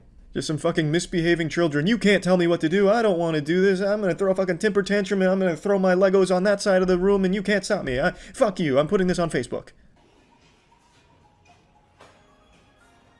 But you're pretty chipper. You're pretty chipper. Huh? You're happy? Why not be? Why are you happy? Yeah, buddy. Why are you happy when she's clearly not happy? Because she's unhappy, no one in the world is allowed to be happy. If there was a kid with an ice cream cone and a smile on their face, this woman would go over and slap that shit right out of their hands. And do you know why? It's because she's unhappy. So why the fuck is anyone else allowed to be happy? But yeah, anyway, these are the most recent Karen sightings. I'm sure there's going to be plenty more as the floodgates are starting to open. So stay tuned for more incredible Karen antics out in society. That's about it. So yeah. The world is currently experiencing record levels of Karen activity, and scientists are still baffled as to why. I truly don't get why there's been so much Karen shit going on out there right now. Maybe it really is something with Wi-Fi. Maybe 5G is causing these middle-aged women to be more prone to meltdowns and just losing their shit in public. I couldn't tell you, but it is absolutely remarkable. So I'd like to show you what a max level Karen looks like, the final boss of Karens. This is like in Power Rangers when all the Zords come together and fuse to form the Megazord, but with all the Karens coming together, fusing into the Mega Metapause. This lady is pretty notorious, in fact. There's been a lot of sightings of her. She's like Sasquatch, but without the blurry photos and a lot less cool. Hey, listen to me. We don't play games here anymore, okay? Next time you ever talk to me like that, you're gonna get your ass kicked by my family. They're gonna fuck you up. Look at her. She looks like an angel here, a heavenly glow shining down upon her, the Archangel of Wine. So this is a very popular video I'm sure a lot of you have seen. This was our first exposure to this wonderful woman. And one thing I'd like to point out is sometimes you can just tell by looking at someone that they're an unpleasant person to be around. This lady's dressed like she's in the witness protection program here, trying to conceal her real identity. This outfit just screams, I'm an angry old lady. What did I do? Right. They're gonna fuck you up. What did I do? Because you are an asshole. Look at the whole stairs to yourself. You had these Why stairs don't and you that go somewhere stairs? else where you can go to a gym? This is not just for you. Her voice is an absolute assault on the ears. The screeching is so high-pitched it's like some kind of weapon that'd be used for crowd control. She sounds like if Miss Piggy inhaled a ton of helium and then got, like, tickled. It's a truly ear-piercing screech. I don't know how anyone could stand to even be around that voice for long enough. She's like an X-Men, but like an evil X-Men, so like one of Magneto's crew. It's truly terrible to listen to. And apparently the issue is the girl was stretching on these stairs, and the old lady wanted to go down the stairs, which she still managed to do, but she didn't like the fact that she was stretching on the stairs. She just went down, so I guess... she wants the stairs entirely to herself. I don't know how the fuck she walks downstairs and why someone stretching on them would be such a hindrance unless she's walking down like this, trying to take up as much space as possible. I have no idea how she could possibly have found trouble getting down there just because she was stretching on them. Oh, Get the fuck out of this world! Get the fuck out of this state! Go back to whatever fucking Asian country you belong in. Okay, You racist. fucking bitch! This is not your place!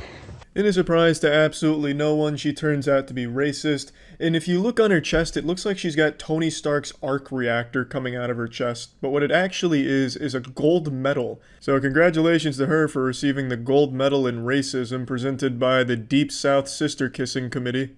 This is not your home! We do not want you here! You put that on Facebook, I hope you do, because every fucking person will beat the crap out of you from here on out. These are the people that use Facebook. Facebook is a fucking curse. I guarantee she thinks the only website on the internet is Facebook. It's just the only place she goes. It's where she gets all of her fucking garbage. It's truly a terrible place. But I don't even understand her delusional logic. Like, I hope you put this on Facebook because people beat the shit out of you. Why? I don't understand.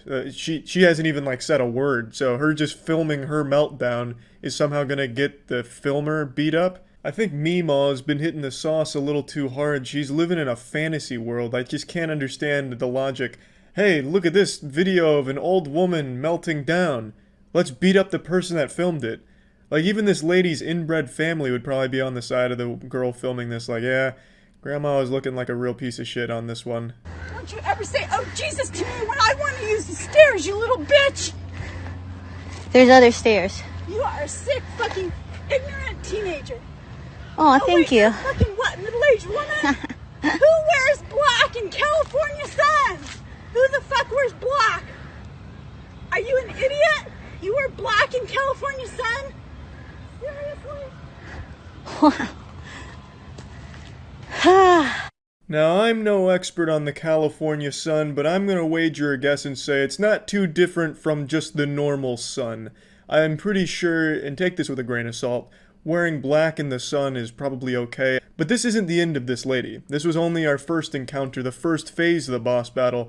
In fact, this outrageous octogenarian walked away in this video to go to her car in a nearby parking lot where she was filmed again being loud, yelling, and racist. So she was really just on a spree this day. She was speedrunning racism. Great.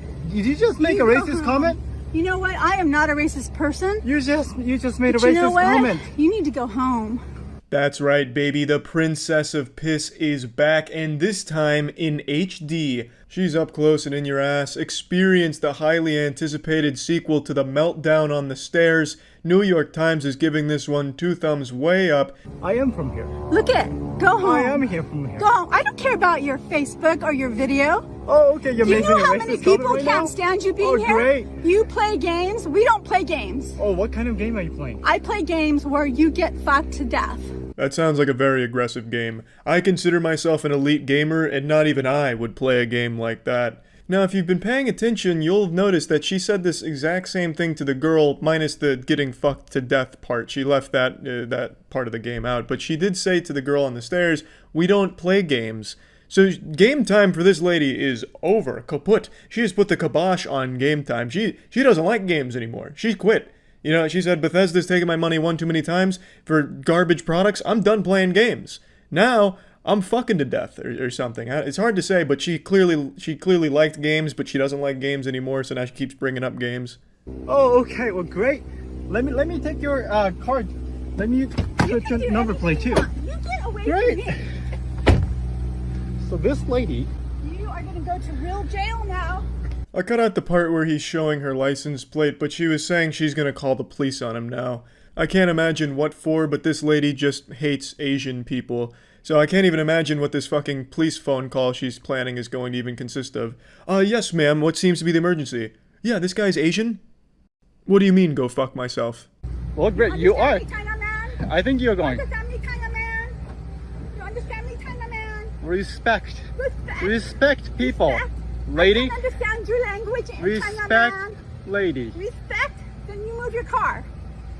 You're There you way go. too close. Get away from me. There you go. You don't even know how to park the car. Yeah, I forgot, can't cut out the license plate here, but I definitely need to show you what this is about. So she's super mad because his car is close to hers because she can't fucking park her car.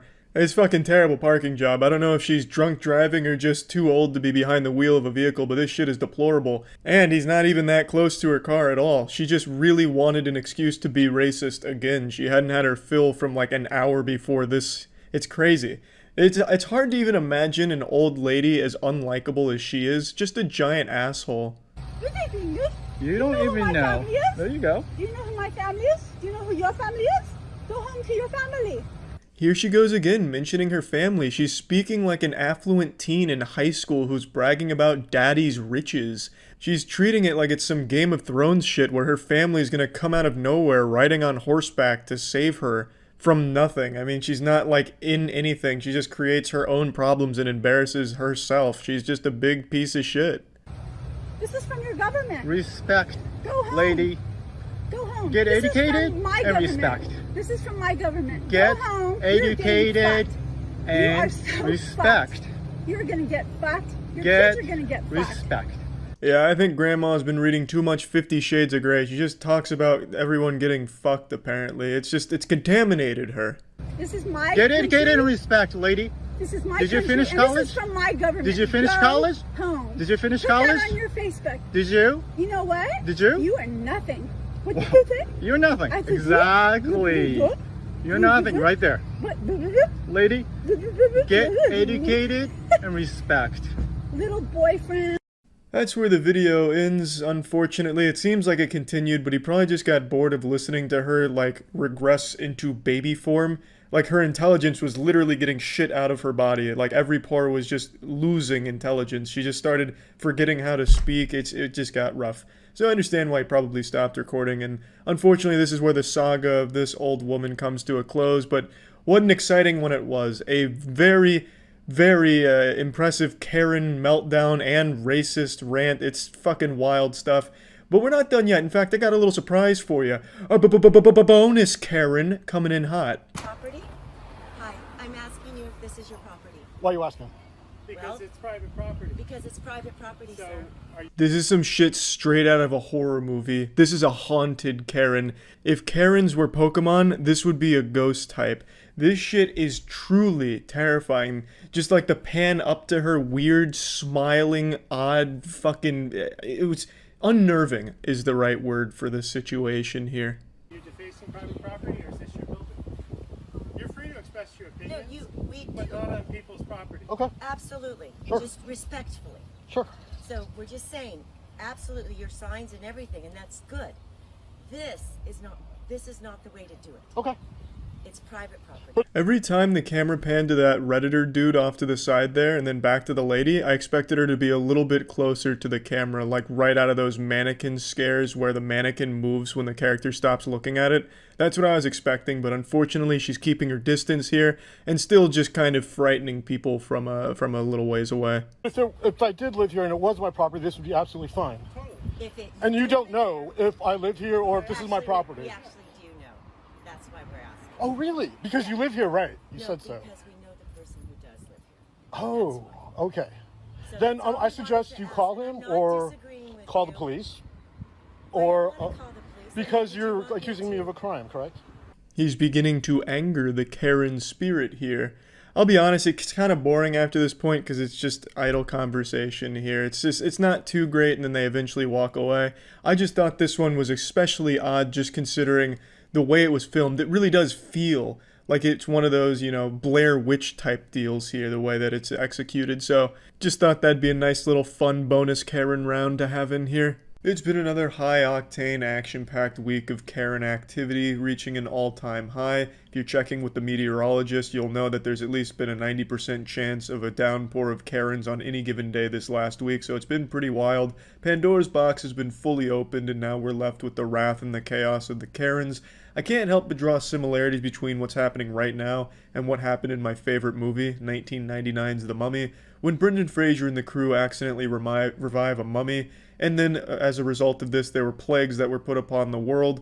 I feel like something might have happened in this day and age where someone opened a sarcophagus and the only plague that came with that was these Karens. We'll go ahead and start with the most popular Karen sighting this week. This one's actually pretty special and pretty scientifically important, I'd argue. This isn't just some generic Karen, this is actually the guardian spirit of blueberries Karen. She comes out when she feels blueberries are being threatened, and it's someone we've read about in fairy tales, but until now we've never had video evidence that this Karen even exists. This is like finding a video of Bigfoot. I pay taxes, I pay for this park, and I don't like to see people wrecking it. We're not wrecking it. There's literally so many berries everywhere. Oh my god, we're not wrecking it! Oh, there's so many berries out here, there's so many berries! I cannot. Complete twits. You ever get so mad at someone that you just bust a fucking move? This Karen got so upset that she just couldn't help but hit the electric slide part 2 right then and there. I've said it before and it's absolutely true. Karens are just like children with temper tantrums and shit like that. Basically, a Karen is the result of a toddler being Freaky Friday'd into the body of a miserable middle school English teacher. We're twits. You're the one coming up to two young girls, getting Young mad girls, at them for yeah, picking you're like 6 years old. 6 years old? Because we wanted to eat some berries. I'm saying, eat all the berries you want, just don't take the bush with you. It's not the bush, it's literally it's a tiny branch of berries. She's like King Ramses from that Courage the Cowardly Dog episode. Return the slab! Return the berries, or suffer my curse. But I'd be lying if I said I didn't want to see her break out those moves again where she's flailing her arms around acting like she's swatting away invisible bees that are swarming her. Why don't you mind your own business? Why don't you mind your own business? You know, that is the fucking rudest thing you've said to me. You decided Go to come back up where to you us. came from if you want to use language like that. Oh, why don't you go back to where you came from, you fucking colonizer? I like how that's where the line in the sand was. You've gone too far telling me to mind my own business. Are you kidding me? Mind my own business? Do you know who I am? I can't mind my own business because I'm fucking miserable and I need to get mad at every opportunity possible so I can yell at some kids, so I can boogie down with my fucking noodle arms, and I need to get mad. Mind my own business. Now I've gone way too fucking far and now I'm fucking upset. Imagine thinking it's rude when someone tells you, hey, just mind your own shit. Honestly, the rational response to that should be like, you know what? That's a really good point. This isn't affecting me personally. Why did I interject myself into this? I'm getting the fuck out. You come from? Where did you come from? I'm actually curious. Where'd The U.S. U.S.? Oh, yeah. So you're not so even you're from not here. Canadian either. Yeah, I am. Oh, but we are Canadian too. I was born here. I was born here too. Okay. Were you born here? No. Okay, Oh. so this is actually like I was born here and you're not even born My here, and you're telling me to Doesn't go back matter, to you're where I'm telling us to go your back to- grandparents weren't either. That's the thing. Were your grandparents born here? No. Yeah, that angle didn't pan out too well for you there, did it? Not only did they get to eat those berries, but they got to slap you down right there on your own fucking stupid argument, so that was a bit rough for you. Is that what you want? I don't have a mask. I don't have a mask. This is fucking ridiculous. Are you fucking kidding me right now? You're not going to sell me this? It's going to take you to... I'm spreading more dirt standing here, for God's sakes. Yeah, this seems about par for the course. This looks about right for your average Miller Lite consumer here. I imagine there hasn't been a single case of Miller Lite that's been sold that hasn't had this kind of negative interaction with a customer. Buying a case of Miller Lite just says to your friends and family, hey, I make bad choices. Obviously, I'm exaggerating a little bit, but I've made it very clear in the past, Miller Lite is my least favorite beer. It just tastes like somebody plugged a catheter into my high school bully and is just milking the piss out of them and feeding it to me. It just tastes like I'm drinking hateful piss. I'm not paying for a fucking mask. I'm not paying for it. We have a right in America not to wear a fucking mask. Have you not watched the news? There's almost nothing more frustrating than listening to these stupid fucking troglodytes think that they're right when they're just outright wrong and refusing to accept that they're wrong. It is a business. A business can put whatever policies they want and refuse service to people that don't abide by those policies. That is their right. But then you have these fucking dumb homunculus walk around, my rights, my rights, my rights. I can jerk off in the store if I wanted to. It's my penis. God gave me this penis. You're not the boss of my penis. I could beat my fucking meat right here with no mask on, and you can't stop me. It's so fucking silly that no one seems to understand that a business can enforce whatever the fuck it wants to on the people that choose to shop there. It's the most ridiculous thing in the world. And I don't understand this huge hoopla about masks in the first place. Why don't you get upset about the fact that businesses require you to wear clothes to shop there? It takes a lot more effort to put on a shirt and pants than it does to put on a mask. Why don't you get upset about that? They're taking control of your bodies, saying what you need to wear to come into their business. That's infringing on your so-called rights that you're arguing about. Why is it only the mask you take an issue with? The mask is a lot less effort than putting on clothes in the morning. Why don't you just try and shop around naked and see how that pans out? We don't have to do this. It says on the paper right here, it's going to pass.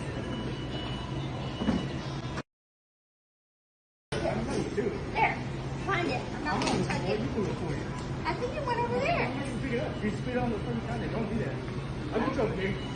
Karen going with the classics here by spitting on the man, which is a crime. So now the only rights that you're entitled to, Karen, are your Miranda rights. That's assault. And during a pandemic, it's more than assault. You're just a giant piece of shit. They're playing. That's what the park is for. I never saw a car in here before. It's a Power Wheel It car, doesn't man. bother me. What bothers me is you have a little kid in here that doesn't have a driver's license. He's just a little kid and you're not with him. It's not a real car. This one's almost just a wholesome Karen encounter. She smells some people were having fun at the park, so she goes out of her way to just put the kibosh on that shit and shut it down. And then she takes notice, wait a minute, those are little kids in a truck? Is that a truck in the park? Hey, what the fuck is this? These are some unlicensed kids in a fucking cyber truck. Are you kidding me? You're a terrible parent. Where are their license? I'm gonna have them thrown in the slammer for this. This is a crime. This is a fucking crime. In my peaceful park? Are you out of your fucking mind?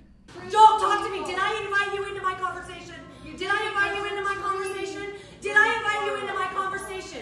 Do you have any right to be speaking to me right now? Are you involved in this situation? Are you involved in it? I am. No, you're not. No, you're not. And don't talk to me. Do not talk to me. Take your bullshit mask off and act like a real person. And you are not the boss of me. Oh yeah, she did it. She just dropped the "you're not the boss of me" line. Every single Karen freakout is more and more evidence that as Karens age, they become more and more like children. It's like some Benjamin Button shit. I was half expecting this woman to throw a chocolate bar on the ground and start crying about how unfair the other lady was being. Didn't you say you were in a hurry? You either don't. You guys can all fucking wait. Don't talk to me. We are waiting with patience and kindness. No, you're all fucking talking to me when I told you not to. This is probably the most conversation this lady's gotten in the last 30 years. Her children grew up and started to ignore her. She doesn't get to see her grandchildren very often. They ignore her phone calls.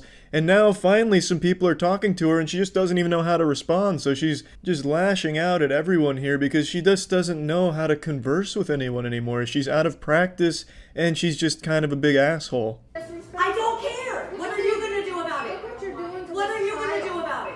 Look at this little What are girl. you going to do? Look at those- What are you going to do about it? That's a terrible What are you going to do about it? Try to get Run your rid of bitch it. ass mouth like the dumbass cunt that you are? Cool. Oh, I do say that was a bit too far. Wow. I always like when a Karen says, what are you going to do about it? And then get like fucking shocked when someone actually does something, like slap her. We've seen like 1,000 of those by now, but unfortunately in this case, the woman wasn't feeling like slapping her. Probably wouldn't even be worth like the extra effort to walk up there and then just take one on her cheek. But I always find that to be pretty remarkable because they're constantly egging it on and then play the victim when something does happen. And I have no doubt in my mind, if that lady did swing on her, this one that's making the big huff and puff would have totally abandoned all sense of toughness and just start crying about how she's the victim and calling the police about what just happened. That's assault! No, it's not. If you spit on her, that is assault! She's in my face touching me. Call the police. I'm cool with that. Not on her! She's touching me. Yes, it is. You spit on her! No. There's nothing more cowardly than spitting on somebody, and it's very common right now with Karens. That's really their go-to signature move. Their anime finisher is just the old loogie that they pop at someone that they're having a disagreement with. But yeah, these were the biggest Karen clips of this week, and another great week of Karen activity for sure. And I don't think there's any signs of the Karens starting to slow down or become self-aware. For as long as Facebook exists, these Karens will exist. And that's about it. See ya. When you think of a hero, the first thing that pops in your head is probably like Spider-Man or Iron Man or something. But for me, when I think of a hero, I think of anyone who has to work in retail, food service, reservations, any job where you have to interact with a customer. Those are the real heroes. I have always said and always will say that any job that requires you to interact with customers is an absolute nightmare. Hell on earth. You're constantly experiencing the worst humanity has to offer every single day. Swallowing rusty nails would be less painful. And I think that's something that everyone on this planet can agree on, that rude customers are the lowest of the low. I have more respect for cockroaches than I do some douchebag that's melting down in public, yelling at an employee over something they had no control over in the first place. It is one of my biggest pet peeve. In fact, I'd say it's probably my biggest pet peeve. I hate that shit. And today there was a video that was going pretty viral on TikTok about a guy who posted his own meltdown at GameStop, and it is so embarrassing I couldn't help but just talk about it a little bit today. Let me show you it. Hey, what's going on, man? How you doing? Listen, I'm recording you just because I've had the hardest time returning this. So if you tell me no, I'm gonna go ahead and sue GameStop. I see this shit all the time. If you don't help me fix this problem that is my fault, I'm going to sue the entire company. Well, like, what do you expect them to do? Start groveling like, oh no, please, don't sue the company. Oh no, oh goodness gracious, oh please, anything but that, shaking their fist. I'll do anything to fix it. Oh god, just let me rectify this situation. Like, why do you expect the employee to give a fuck if you sue the company? Why is this GameStop employee all of a sudden gonna try and defend the company, the corporation, like, oh no, you will not. I will not allow you to besmirch the good name of GameStop like this. I will fix your problem immediately, now that you've threatened legal action. Like, they have no say-so in the corporation. You know, this guy isn't John GameStop here. Like, he doesn't care. Who the fuck cares? I just can't wrap my head around this, like, 4-year-old thought process here. If I go after the company, surely the employee is now going to be able to magically fix my issue. It's not their company. They don't care. They're just an employee of it. It's not like they're married to it. It's not, you know, they don't care. They shouldn't care. It just makes no sense to me. But all power to this guy. If you want to sue GameStop and lose all your money in legal fees, please, go right ahead. It'll be a really fun, goofy headline to read. I implore you to sue GameStop. And it's really silly in this case because it's GameStop. It's not exactly a booming corporation. Like, what are you going to sue GameStop for? Their NFTs? Like you really stand to gain nothing out of it anyway? The whole thing is just a fucking disaster, and this guy's an absolute clown. You know, you have nothing to do with this. I just need somebody to tell me no on video so I can go ahead and sue GameStop. A brief moment of self-awareness where he acknowledges that the employee had nothing to do with this situation, but then still continues to make a big scene out of it. Jesus Christ, it's so painful. I'd rather teabag a barrel of plutonium. I'm just trying to get my money back here. I bought the PS5 bundle, and then they made me buy a whole bundle, which isn't even on my receipt. I didn't sign no contract. I know you guys' policy is just unopened things are returnable. They didn't pass you the receipt? Yeah, go ahead. I think you were in here even when I bought it. So yeah, I got pressured into buying a bundle. I didn't even want it. So I got 3 games and the charging case. I kept the controller there. You got pressured into buying a bundle, and now you regret it. What do you mean you got pressured into buying a bundle? What, did the employees throw you against the lockers like it was football hazing? And take the goddamn credit card out of your wallet to make this purchase? What the fuck do you mean you got pressured into buying a PS5? Were you just sitting there trembling like, oh my god, they're talking about a bundle. Fuck, I'm gonna have to do it. Sweat pouring down your face. You like 8 years old? You come in here acting like a big man, but your issue makes it seem like you're just a big baby. Like, what the fuck, man? Jesus. And the whole issue is super stupid anyway, because when you buy a PS5, you get games with it. It's bundled up. And I think the reason, and I could be wrong, this one I'm not 100% sure on, the reason they bundle PS5s with games is to prevent scalping or reselling. So that way you're not just getting like the raw console to like resell for profit. You get games with it as well that drive the value up, so you spent more on like the entire package than you did just the actual hardware. I'm pretty sure it's like anti-scalping measures, though I'm not 100% sure. But when you're buying a PS5, you're never just buying like a raw PS5 anymore. It's always bundled. I get where you're coming from, where you didn't want to buy the bundle, but that's the only way you can get them. the system. Okay, what do you mean by that? So through GameStop, right now we're only doing bundles for PS5. Is that in writing? I know. So you're gonna just say no, huh? Yeah, I can't take it. So you can't give me the refund for this shit right here? No. Absolutely massive props to the employee here, keeping a level head and just delivering a firm no. I love that. Lays out the facts. The only way you get the system is with a bundle. Not much I can do for you there, champ. You made a decision that you regret, and I can't help you. But stop blaming us. It's your fault. You're dumb, not us. Like, okay. When's your manager working so I can come and fuck with him? Because I'm gonna definitely come fuck with him. It should be tomorrow. Tomorrow? What's his shift? He should be in the morning. All right. And what's his name? I just come and I'm just gonna come fuck shit up. Like I'm telling you, I'm not fucking around. The guy who got pressured into buying a PS5 apparently is gonna come make another big scene to the manager of the GameStop. How embarrassing. And this happens every single time. The customer is the one recording this.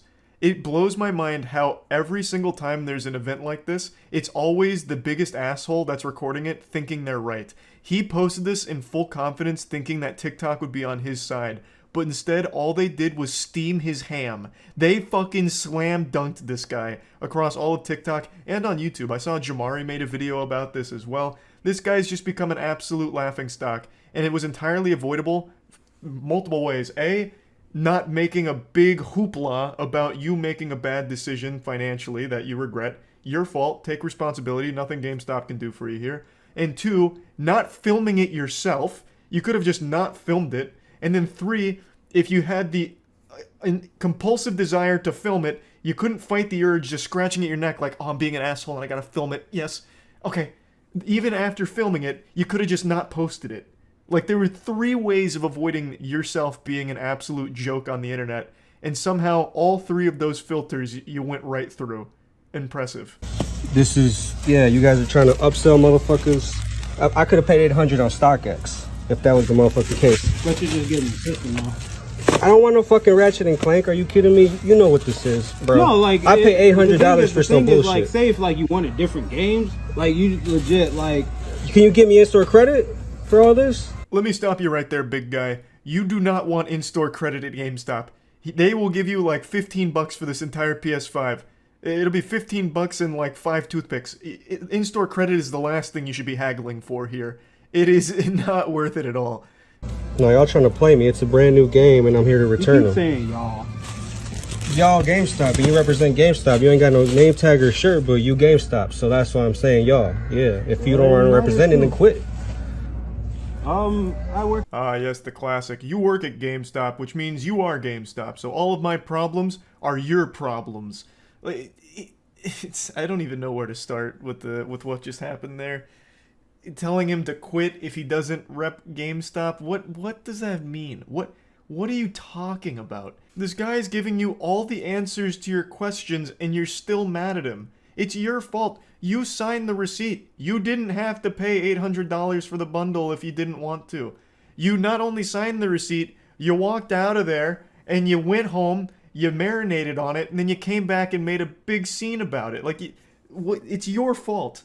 It's not this guy's fault. Telling him to quit his job if he's not there to, like, fight for GameStop tooth and nail is so silly. Oh, I can't stand, like, customers like this. These videos just always boil my blood. I've never even worked in like the customer service industries or anything like that, but my heart absolutely breaks for the people that have. It seems so miserable. And seeing customers in real life, like you see the worst fucking people. It's so aggravating. So yeah, I just wanted to talk about this a bit since the video was floating around, and that's really about it. See ya. A few years ago, we were blessed with one of the finest public meltdowns this world has ever seen. The Bagel Boss guy.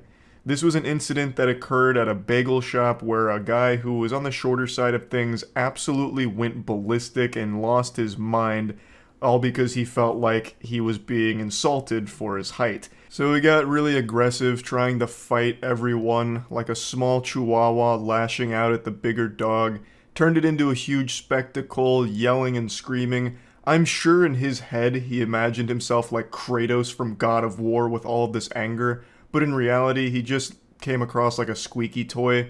It was so beautifully silly, and today I think we may have found his spiritual successor. There was a man who melted down in a McDonald's about his height. I'm right here. You want to show us people what a fucking big man you are? Picking on a fucking little man? Come on! Come on! Hey, come on! What's wild to me is he actually looks like the Bagel Boss. They could be brothers. So they have the same build, the same face, and the same attitude, and the same effect on women. Her face really tells the whole story on how uncomfortable it is to be around something like this. I love watching videos on these kind of outrageous freakouts for no reason, but I think if I was there in person, I would just feel so slimy and yucky. It'd be so fucking miserable to be around it. Come on, motherfucker! Bring it on, motherfucker! Bring it on, motherfucker! Yeah! Yeah! Come on! Hey! Bring it on, motherfucker! Hey! Bring it on, motherfucker! You bring it on! God damn it! You bring it on, fucking later! There is a lot to unpack in that 10-second clip right there. So let's get to the post-fight analysis here and break it down. So after getting into this man's face and yelling point blank at him like it was a Call of Duty lobby on Xbox Live, the guy finally has enough and he starts yelling back, which I think is adorable. That's like something you do to handle a bear. Like if you're trapped and a bear's coming at you and it's hungry and salivating, you just make yourself look big and get real loud. So this guy just yells back at him and then throws him against the wall. And the smaller gentleman here, his brain malfunctions, I guess, so he takes his soda, he throws it on himself, fucking waterboards himself with the Coke, and then throws it on the ground, only to slip on it. So this man just Macaulay Culkin booby-trapped himself, so he slips like it's a banana peel out of Mario Kart, hits the ground really hard, and struggles to get up briefly, and then the fight gets broken up, unfortunately. If you can even call this a fight. This is just such a sad Looney Tunes level event, what happened here. Nothing went right for the instigator here, the smaller guy who's for some reason really upset. Bring your ass out! I'll fucking lay your ass out! You hear me? You hear me? I will lay your ass down! I want to see this altercation from this guy's perspective because he's doing a much better job than the current cameraman.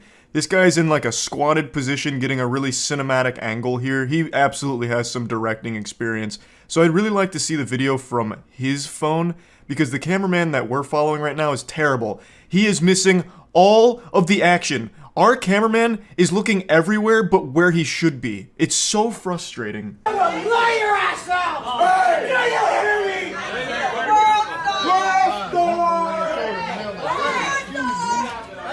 Unfortunately, this is all we get here because I guess the cameraman was too fucking drunk to just focus on one thing. I don't know what he was doing.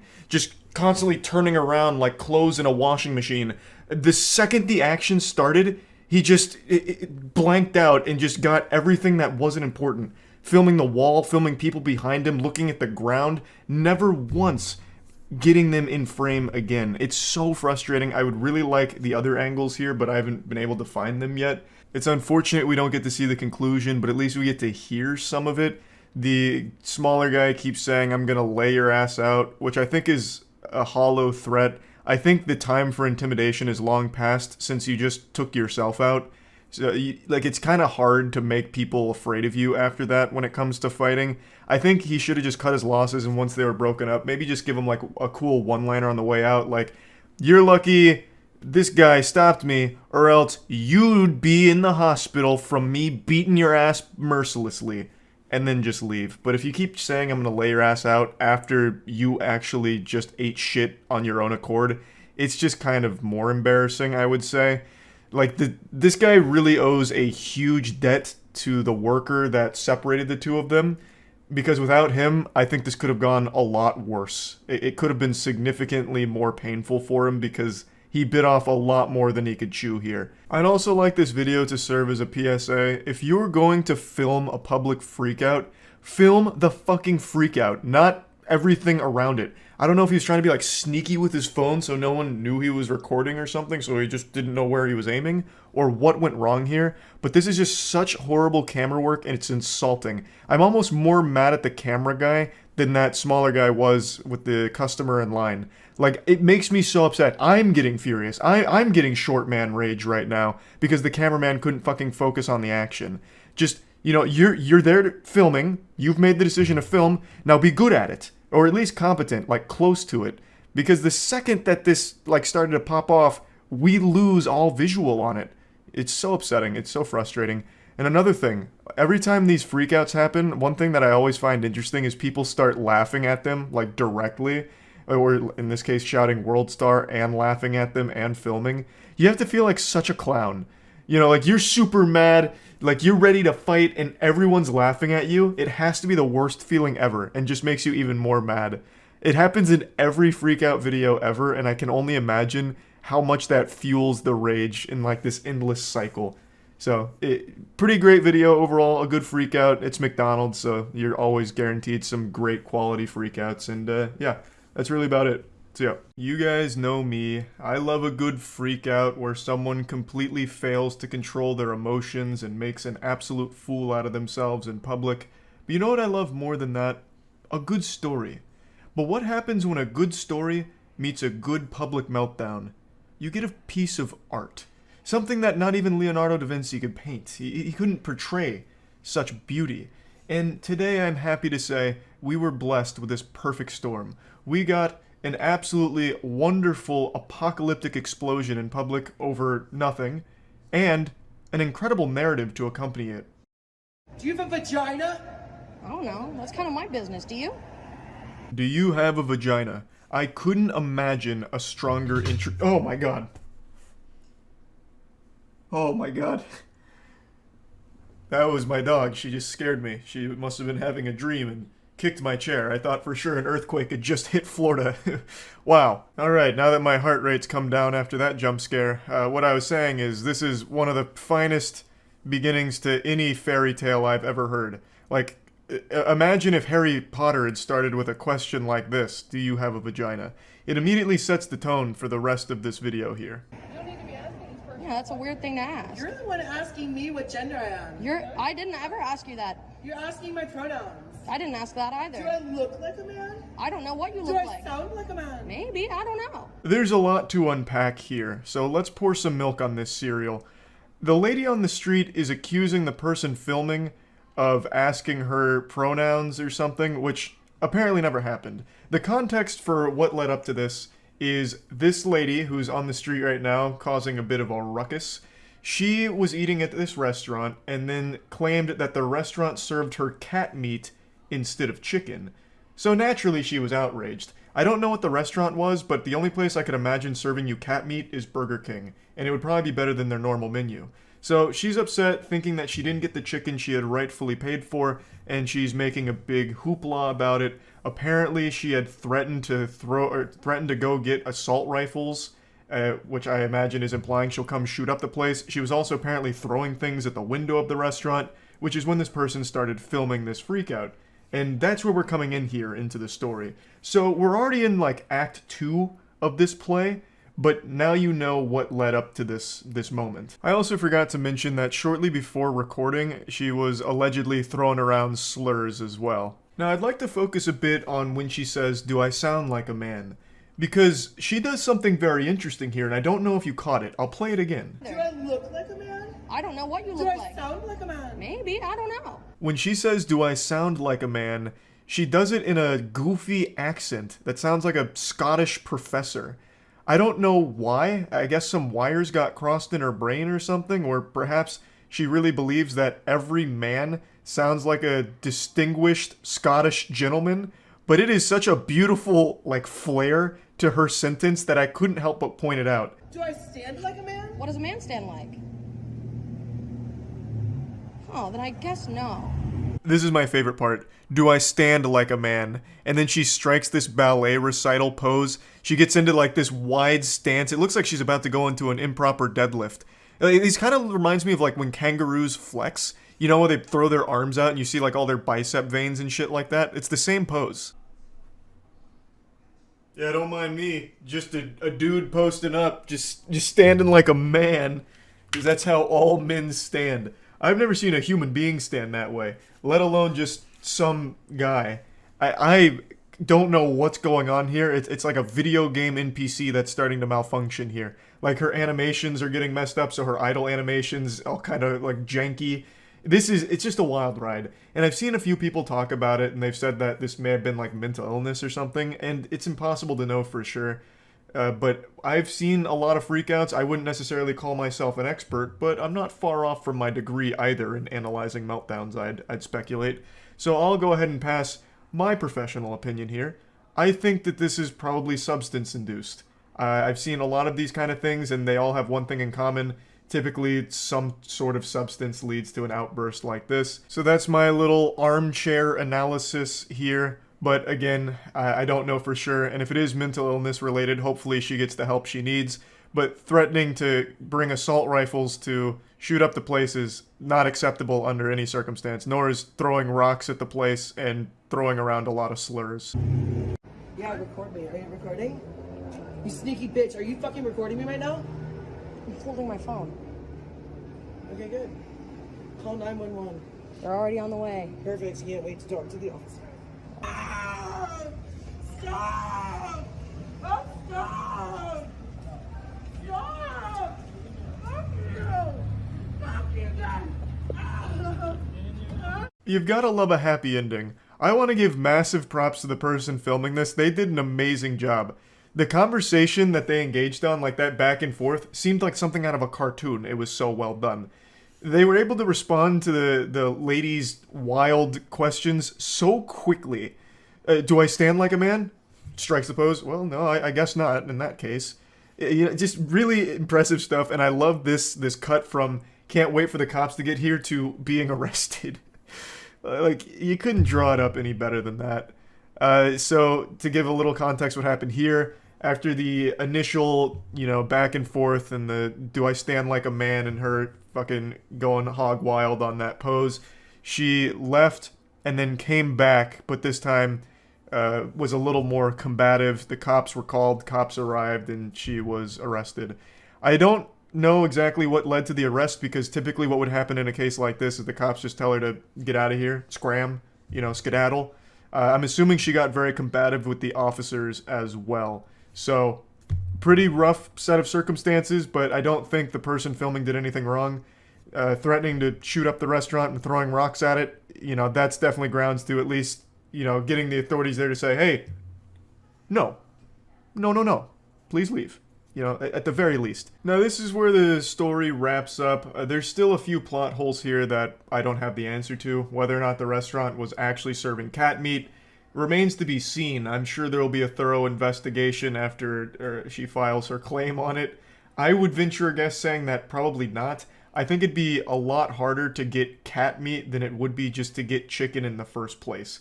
Like, you can find chicken everywhere now. You can fucking find chicken in a dumpster outside. I could throw a rock right now and probably hit a giant chicken breast.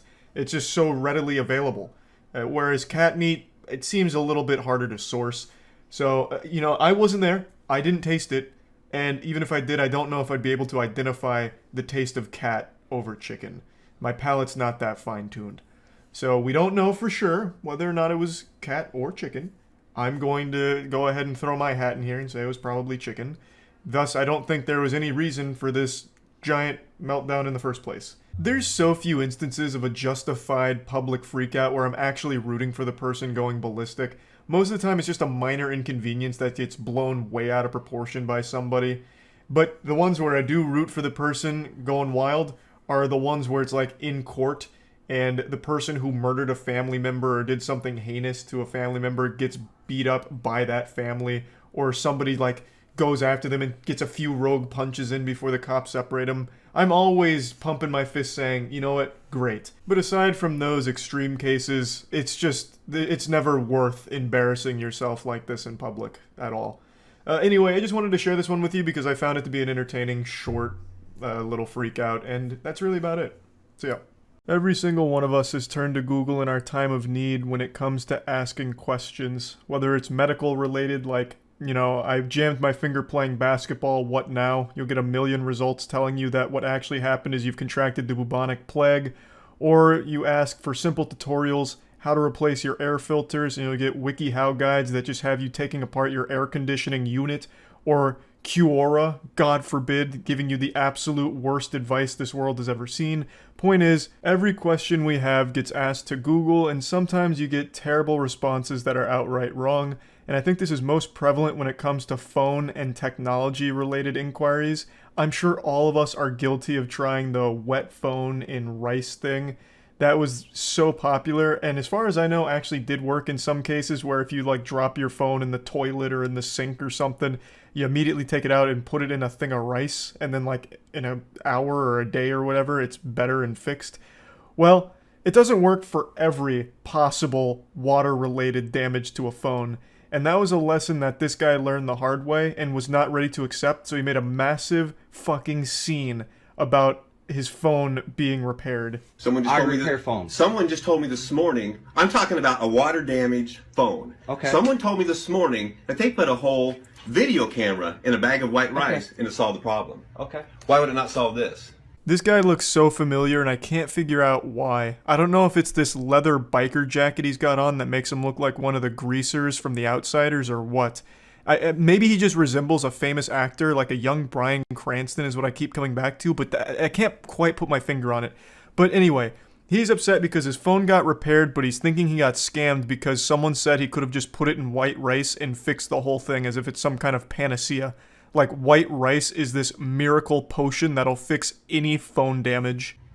Because white rice does not repair an electrical connection that's damaged. How do you know what was wrong in there? I went through You didn't need to. I went through it and looked, and I found the problem. I asked you if white rice would repair it. You said no. So you're saying the difference between brown rice, which you tried, I didn't try brown rice. I really wish we had the beginning of this, because it seems like they got into an argument of white rice versus brown rice and what's better at repairing damaged phones. Like, I feel like we've just gone back to the Middle Ages, as if I took a phone back to, you know, the Shire, and I have to consult the local hobbit shaman when my iPhone's damaged. Like, hey, how do I fix this? I dropped it in the pond over there washing my clothes. And he's like, oh, well, Charles, have you tried white rice?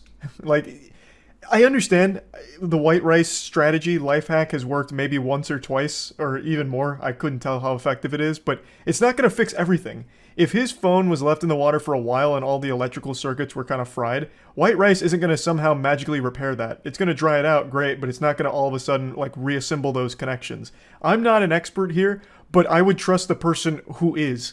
And this is such a nonsensical argument on brown rice or white rice. Neither one of them is going to solve that problem, which this guy just does not seem to understand. It's on camera. That's what you said yesterday. I said brown rice, but I did not say. I said I said rice. I did not say white rice.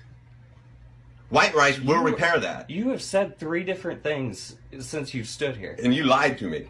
No. You lied to me. Not once. Let's just wait till the cops get here. Okay. Okay. God, I hate that stupid smirk he keeps doing here. Just so smug. Gives him the most punchable face on the planet. Just a face that's begging for a knuckle sandwich.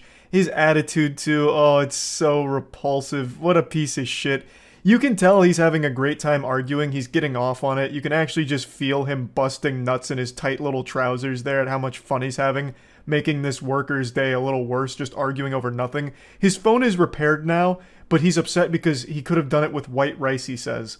Well then, break your phone again and prove your point. I want you to now go into that employee bathroom, drop it in the toilet, leave it there for a couple minutes, take it out, put it in white rice and see if it fixes it. And when it doesn't, I'm charging you triple. I'd also love to know his thought process on getting the cops involved. What are they going to do? Sir, what seems to be the problem? This scam artist, this snake oil salesman fixed my phone when I could have just put it in rice. Throw him in the slammer, please. I could take it apart and show you exactly. I don't care what was wrong because all it did was slide in water, sir. You told me flat out white rice will not repair that. Flat out. Exactly. Exactly. It won't. Okay. Is that what I'm hearing? I don't know what this fucking guy thinks white rice is capable of. Does he think they're like little nanobots that go in there and repair electrical devices? Like, I don't get it. I don't know why he thinks white rice is just this all-powerful entity that can fix all phones. I know for a fact he's not talking to people in person about this conundrum. He absolutely consulted his reptilian Facebook group and all of them were talking about white rice and chemtrails. So now he charged this place just to be an asshole here. Like, it's so upsetting to see. He fixed your phone already, man. Leave him alone. If you want to go use white rice and brown rice, or Jesus Christ, even wild rice if we're talking, you know, magic, then go ahead and do that next time. This guy's such a confusing, stupid asshole as well. He said that the employee lied to him, telling him that rice wouldn't work, which it wouldn't, I imagine. But if you went to this store to get your phone repaired, why would you even ask about rice without trying it yourself? Why would you drive all the way there and then ask them about rice, when apparently all your friends know better than the expert? Why not just try the rice first and see if it worked? And when that didn't work, go to this guy. Why do this first and then come back complaining about, you know, rice was an option? Well, what you hear and what I actually did are two different things. I don't care what you did. Yeah, you. No, I don't. Okay, so what kind of world do you live in where what is actually repaired and what you're told are two different things, and you don't care to know the truth? I do care to know the truth. Okay. You can't handle the truth, you fucking wax statue. This man has told you a million times rice wouldn't work, and you don't know if rice 100% would have.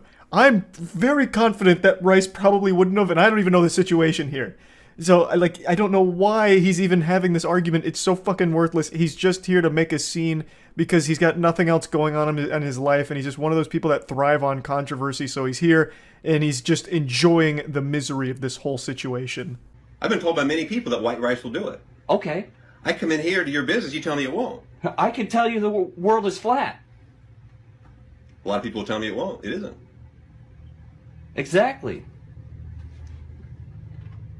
Now the NPC's glitching out here. He can't wrap his head around what just happened. He made himself look like an even bigger fool. He's such a stupid douchebag. This again just highlights my point that there is no winning when it comes to customer service. This guy did his job well, did exactly what the customer asked him to do, fix my phone. He did it, and there was still a problem. The man came back the next goddamn day to make a big hoopla about it. It's so frustrating to watch. Again, my heart goes out to anyone working in a field that involves dealing with customers. Like, it's miserable, and I'm wishing you the absolute best. I also hope that the second this video ended, this guy left the store and it was a torrential downpour. Just an absolute monsoon. A biblical storm blew through and once again waterlogged his phone, immediately breaking it. And then he went home, tried rice, and the whole goddamn thing just blew up. And now he's gonna have to get a new phone. That's if there's any justice in the world, that's how that played out in my fanfic. Anyway, that's really about it. So yeah. I played a lot of RuneScape as a kid, so I'm very well versed in scams, and it really shattered my trust in people and taught me early on that you can't always put your faith in strangers to tell the truth. Maybe they won't actually double your money. And I think that this led to me being better at identifying scams in real life, but it doesn't make me immune to them either. When I was a freshman in college, I fell for the oldest trick in the book, a timeless classic prank, fake being homeless with a sign and beg for money on the streets. A scam that has stood the test of time. It's people that just panhandle on the street pretending to be homeless and try and get money that way. It's actually very lucrative.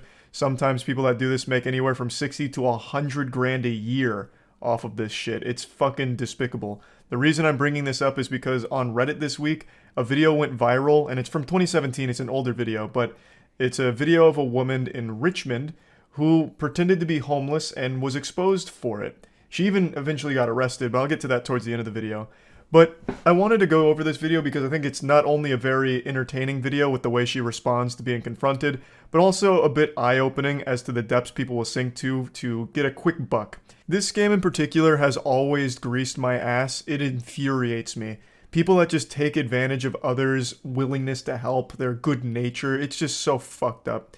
but I'll quickly tell my story since I was a victim of this scam when I was younger. I don't know if I've ever told it, I'm sure I have at some point, but when I was a freshman in college for the first semester, I used to commute to university, and I always took the same route, just like a little NPC that never deviates from the schedule. I would always go down one road in particular that had a guy standing at the corner of one of its major intersections. This guy, he looked disheveled, he had a curly white beard, it looked like fucking jolly old Saint Nick, Santa Claus had fallen on rough times, and I'd always see him talking to people, and he was always smiling, he just seemed like a really nice guy, and he had a sign that had every fucking sad tale you could imagine. I'm a homeless veteran, my dog ran away, my wife divorced me and took the kids, I broke my leg in a bowling accident, and I have lung trouble from the time I spent as a coal miner. Any money you can spare is very much appreciated. God bless. It sounded like a fucking country song, and it was heartbreaking to read. So every day, Monday through Friday, I'd give him $20, sometimes $40 if I had a little extra, and I did that for about a month, or a month and a half maybe. But then I got hit with a shocking plot twist straight out of a Darman video. I swear to God, it would have been less painful to find out I was adopted. One time when I gave him money, the last day I gave him money, I really wish I could remember what he said verbatim, but he hit me with something to the effect of, really appreciate all that you've given me, my apartment over in this area isn't super cheap, so I appreciate it because rent's been going up. I wish I could remember exactly what he said though, but those were the cliff notes. That was the main bit of lore that he dropped there. That he had an apartment in that area, it was expensive, and it looked like it was going up, so me giving him that money for the last month and a half was a little helpful. And that's when the realization hit. My universe melted around me, and it sunk in, the reality. This guy had used me like a fucking fleshlight. This guy wasn't homeless at all. He was a fraud, a faker, a goddamn drama club thespian leader here with his acting performance on the side of the street for the last month and a half. That area he would stand in was an extremely expensive area of Tampa. So to have an apartment in that area, he was already making a lot of money. And I was just another piggy bank for him to dip his little cock into. I was furious. But I couldn't confront him about it, obviously, so instead I just said, yeah, no worries, drove off, and then started taking a different route to university. One that was an extra 15 minutes out of the way, but just one where I knew I'd never have to see him again. I was beyond mad. I went so far above mad, I just wrapped around all the way to sad and upset. Like, I used to take extra money out of the bank just to make sure I had enough cash in my wallet to give him $20 Monday through Friday. This dude became like a daily part of like my routine, like to make sure that I was able to, you know, help him out a little bit. I just wanted to see him succeed, you know, do something good for someone that fell on hard times, only to find out it was all a lie. I don't know if he meant to do that, like maybe he felt guilty from all the money I'd given him, so he decided to drop that little nugget of wisdom, letting me know that he wasn't actually homeless, or what that was about. Maybe he slipped up, I couldn't tell you. But man, did it teach me a very hard lesson. I know that was a long story, and I still haven't even played the video of the fake homeless woman here, but I just needed to let you all know that this shit makes me fucking mad. There's no audio in the beginning of the video here, probably because it's just them puking from disgust at what this woman's doing. So it's just showing that she's going car to car, asking for money, and can even be very aggressive with the way she panhandles, apparently. And then they eventually follow her all the way to her car, which is parked nearby. This woman was a known scammer. She's not actually homeless, she has a very modern car. This video is from 2017, so her 2014 vehicle here is a very modern, pretty expensive car. So obviously, she's not actually on hard times. She shouldn't be begging for money. I shouldn't need to explain that to anyone. I don't think there's anyone out there that'd be like, well, Charlie, it's a legitimate profession, taking advantage of people's willingness to help someone in need. You know, this is her job. This is her 9-to-5 work, begging for money under the false notion that she's homeless and needs it, when clearly she doesn't. So, just a whole lot of bullshit, just a slimy, pathetic worm here. And this is 2014, so I'm assuming by now she's moved on to doing OnlyFans, probably to moderate to no success there would be my guess, or she might be back on the streets scamming. There's no telling for sure, but she gets confronted here by these two men that are filming, and then her immediate response is to once again just try and play the victim, so she walks over to the local McDonald's to try and get them involved. I always love this immediate response. I'm calling the cops. Yeah, you've caught me on film scamming and doing something illegal. You can't panhandle like this. It's a crime. But I'm gonna call the cops on you because you're making me uncomfortable with your video exposing me. In fact, you're hurting my feelings. The delusion is just always so fascinating to me. Like, what could she possibly think would have happened if the cops showed up? They were going to take her side. Well, I mean, gentlemen, you are filming her in public. You're going to jail. It's a capital offense. Ma'am, please go back out there and keep scamming. Like, she had to have, at least for a brief second, had some neurons fire to tell her that it's a bad idea. Like, I'm breaking the law? Why would I call the cops on myself? It's a big fucking self-report. You know, maybe I should just get in my car and leave. But for some reason, that line of thinking doesn't compute with her. So instead, she tries to, like, get the police involved and McDonald's involved. God, I love the response from the employee here. Like, I don't know. What are you talking? I don't know why they're filming you. Who are you? Fucking crazy lady, a lunatic? You escaped from Arkham Asylum? Why are you asking me? Christ, I don't know what's going on here. Why are you making me open this window here and then bombard me with, like, an interrogation? I don't know what the fuck is happening. You know, like, I don't know what the scammer could have possibly expected here. Knock on the window, Ronald McDonald answers and, like, comes outside to save the day. Like, hey, stop filming her right now, gentlemen. In my establishment, not at Mickey D's. That's exactly right. Ma'am, I don't know what's going on. I just work here. Like, she's just doing her job. She's not going to take your side. She doesn't know what the situation is. I don't know why you think she would all of a sudden try and, like, defend you or your honor or whatever. I don't know why you're asking her these questions anyway, like you're trying to report something to the principal of a middle school. It's just ridiculous. I feel so bad for the employee in this situation. That's got to be so uncomfortable.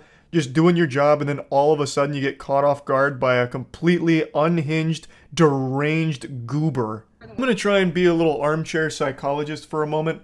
Her continuously asking the employee, like, what is this guy saying? It must be her defense mechanism, like her cope of like, oh, no, I'm not doing anything wrong. Do you hear this? Do you hear these crazy people? Do you hear what they're saying? Me taking money from people? Like, what is that, huh? Do you know what they're saying? She just strikes me as someone that takes no responsibility for her own actions and views herself like an angel, a saint that never does anything wrong. She's perfect and morally beautiful. Nothing she's done is indefensible or bad. So when she's challenged on this belief of herself, she just completely crumbles and tries to, like, get other people in there like, no, tell me I'm good, tell me I'm right. You're begging for money. What do you want? You're begging money. Why are you? A bold strategy, but unfortunately a swing and a miss. Her sign says she's homeless. So her whole thing of, no, I'm here because of a disability is immediately contradicted by her own fucking sign.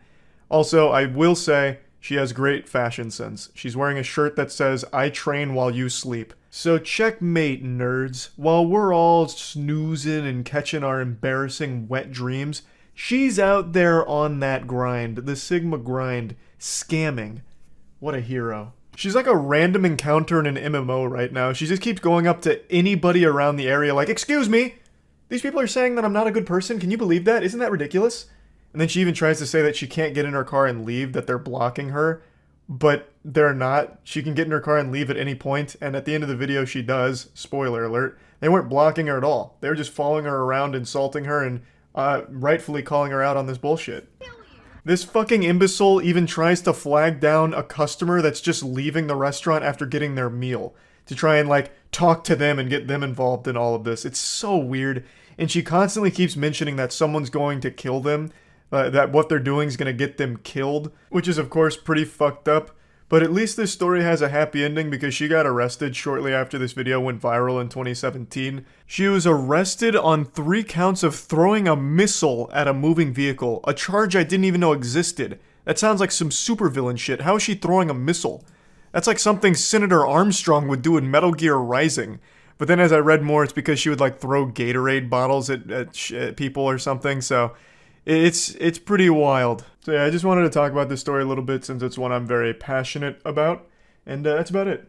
So yeah, I don't know the cause for this epidemic, but it continues to get worse. Over the last few months, there has just been an unstoppable flood of videos showcasing insufferable douchebags going ballistic at customer service workers for no reason.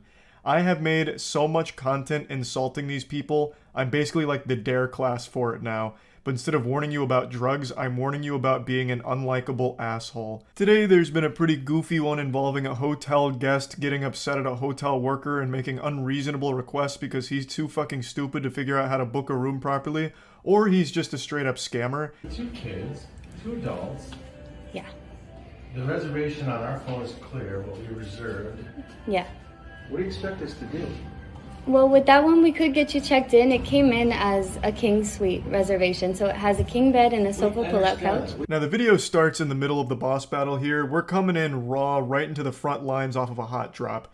So what's happening here is the hotel guest urinal cake is now starting to argue with the worker because he's unsatisfied with the room that he booked because he doesn't believe it's accommodating enough for the 4 people that's with him, 2 adults and 2 kids. Now, it is missing a little bit of context what led up to this, but luckily the hotel worker did make a TikTok to explain it, and it sounds like this guy was just trying to scam. So what happened was he basically reserved a 2 queen bed suite that had the 2 queen beds and the sofa pull-out couch. But then he called and he canceled that reservation because it was too expensive. And then he made another reservation through a third party for the king suite that has obviously the king bed and the sofa pull-out couch. But he was fighting to get like the 2 queen bed suite, but we were sold out. Yeah, this sounds really shady. This sounds like a really dog shit hustle that Ed, Edd n Eddy would have done to save a couple extra quarters to spend on jawbreakers. According to this story, he booked the larger suite with 2 queen beds and then canceled it, went to a third party to book the king suite, and then made this wonderful idea, this genius plan to throw a temper tantrum, kick his little feet, shake his fist, squeeze his nipples, and complain to the worker until they upgraded him to the queen suite, which he had just canceled. And it clearly didn't work because he must have forgot that hotels can sell rooms once they've been canceled. So the lady explained to him that every other room was booked, so he had no other alternatives, so he's just stuck there with his dick in his hand in that king suite that he purchased, or that he reserved. And he's not very happy about it. We expect this to be that. We have 2 kids and us. We can't all sleep in a king bed. That's ridiculous. Yeah, I understand. It's the way that Booking.com sent us the reservation, so all that we have is that, and we're sold out for tonight. Okay, I get that. So what do you expect us to do? That's my question. What do you mean, what does she expect you to do? She expects you to go fuck yourself. Who cares? She's not your mom. It's not her responsibility to coddle you. She's given you the cold hard truth, and you're refusing to accept it, and there's nothing she can do. There's no wiggle room to somehow just snap her fingers and all of a sudden all of the hotel rooms are available for you to take your pick of. It's you figure it out. You caused this problem. This is a problem you created. Now you find the solution.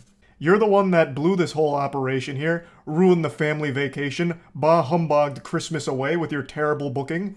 You know, that's on you, buddy. Like, I don't understand why he's trying to put the onus on her to solve the problem he created. And again, this is assuming this wasn't a scam from the get-go, which to me it does sound like it. Like he's going through this sob story of, we have 2 kids. It's 2 adults and 2 kids, and it's cold outside. It's 70 degrees outside. Like, what do you want us to do? Go out there and freeze to death? Oh my god, we're gonna fucking starve if we don't get this double queen bedroom. No. It seems like he's just trying to drum up a sob story and try and get upgraded and pay the price of the king suite, which was a smaller one. And if the goal was to scam, I think he should have done a better job of acting and come up with a more sympathetic story. Just go whole hog with this one. Double down. Get the family involved. So, you know, get some props. You have your wife wheel in one of the kids on a stretcher, right? With an oxygen tank set up to it, maybe even like a heartbeat monitor or something. And you just like gently pat their head like, it's okay, Cliff. We'll find somewhere else to go tonight. God damn it, Martha, I made him a promise. We'll get him to that doctor's appointment. We just need somewhere to stay first. We'll find it. You know, then maybe with the sympathy and the tears start flowing, then maybe the hotel worker somehow clears up a room. But you just didn't commit hard enough. I do think this is a scam, by the way. I really do get that feeling. He continues to ignore the most crucial part of this statement. It's not just a king bed in that suite. It's a king bed plus a full pull-out couch, or a full pull-out bed from the couch. So that's already 2 beds. You can absolutely, comfortably have 4 people in a 2-bed situation. Now, I do understand that it's possible he's in a loveless marriage and him and his wife haven't shared a bed in the last, 10 years, but I think just for one night, they could set that aside, sleep next to each other in order for him to have an extra night to solve this problem. But for some reason, he keeps ignoring that statement about the pull-out couch. That's what I'm saying. Yes, so we could either check you into the room or we could cancel the reservation. That's the only 2 options. Sleep in our car? No, I'm not. Yeah, I mean, where else are we going to go? Are there any other Holiday Inn Express hotels you can check us into? I don't have the power to do that, but there are Holiday Inn Expresses in Bloomington. If you're not even going to help us, you're going to say, take the room as it is, or you're on your own. Yes. Yeah, that's exactly what she should do, and exactly all she can do in this situation. There is no further help she can offer because the whole place is fucking booked, and it's your fault that this has become a catastrophe. What I can do to help you guys is get you guys checked into the room that has the king bed and the sofa pull-out couch. But apart from that, we don't have any other rooms to check you guys into. If it's regarding what you guys reserved, you would have to call booking.com so that they could assist you with something that happened on their end. But this is just the information that we've received from booking.com.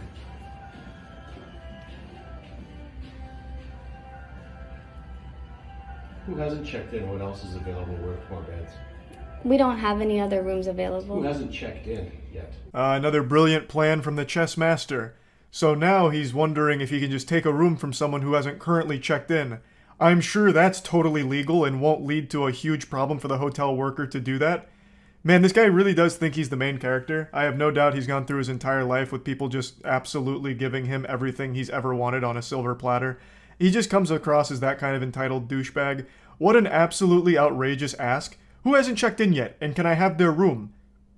What do you mean, no? These rooms are reserved. I can't take them from somebody that's already reserved a room. You gave somebody our room, right? The way it was supposed to be reserved? No, because we held the room that we had the information for, which is the king suite. That's what booking.com sent over to us, so we kept that room for you guys. You can hear this guy's brain start to melt down as it sloshes against his skull here and hurting itself as it's trying to process everything. So he believes that they've given away the room that he rightfully earned after canceling it. I believe he's referring to the room with 2 queen beds. And so he's for some reason upset about that and trying to guilt trip them like, oh, but this is what we really wanted, even though he had canceled it. So just a big blunder here. How did you think 4 people would fit in that room? I mean, when you see it come in, don't you go, this doesn't make sense?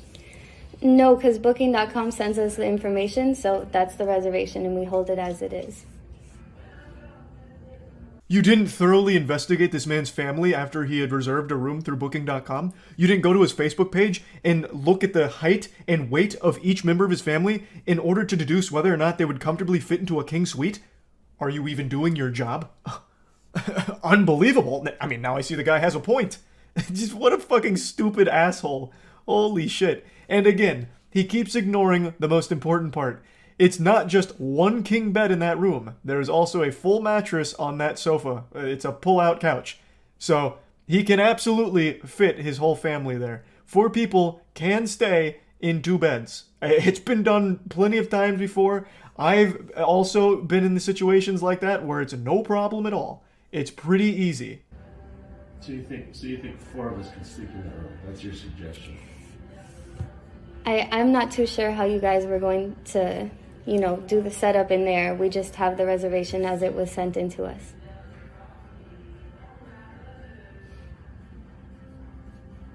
And you have no other alternatives to solve it? We're completely sold out for tonight. Shockingly, no other room sprung up as available in the 30 seconds this guy spent pressing the issue, so unfortunately it's still in the exact same spot. Though if a room did become available, I would absolutely understand if she just didn't bother telling him, because fuck this guy. I'm just stepping in, but you have a king bed and a pull-out bed, right? Yeah. You have 2 beds. And 4 kids. 2 kids and us.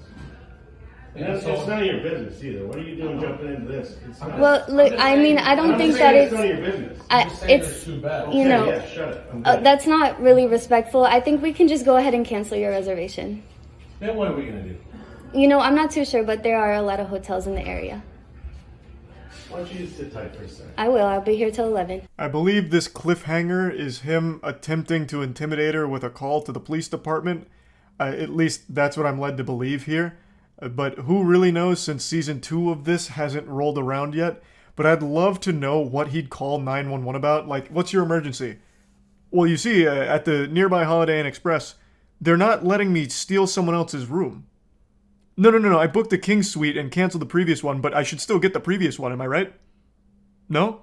Well, what do you mean? We'll cancel if there's no penalty. Yeah, we can cancel. If there's no penalty.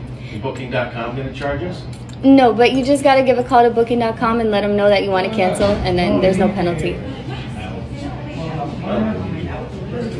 Okay, call booking.com. Well, we definitely get enough, but if you want coffee. Do you know what the cancellation terms are? Is there a 24-hour notice? Is there... They could tell you. This is where the random NPC encounter finally concludes. For some reason, he keeps asking her Booking.com's policies as if she's somehow an employee of Booking.com now, as opposed to this hotel. So, what a real mess, you know. This guy's bad news. I'll just say what everyone's thinking. You know, I'll be brave. I don't like this guy, and I'll say it. I don't like him. I also don't know what the fuck he expected to happen with this whole thing. Even if there were available rooms, I don't know exactly how this scam works. Why would they just upgrade you to that room for free when it's your fault, it's your mistake? I just don't see that ever really working, but I guess it must in some capacity if it's a well-known tactic. But anyway, just wanted to share this because people that insult and be rude and nasty to customer service workers for no reason always deserve to be made fun of themselves. And that's about it. So yeah. You see the brawl at McDonald's in Costa Rica where a single man KO'd 9 dudes? Whoa, what? What are his hands made out of? Bricks? So here's the Dexerto article on it. Oh wait, this isn't the same one. This is Canada. Wait, is the other source wrong? Because how many brawls broke out over Pokemon cards at McDonald's?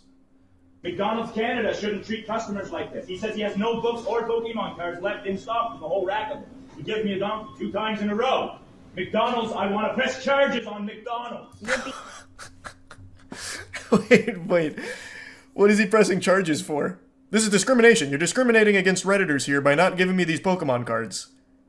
What is the charge? I don't understand what he'd even go for.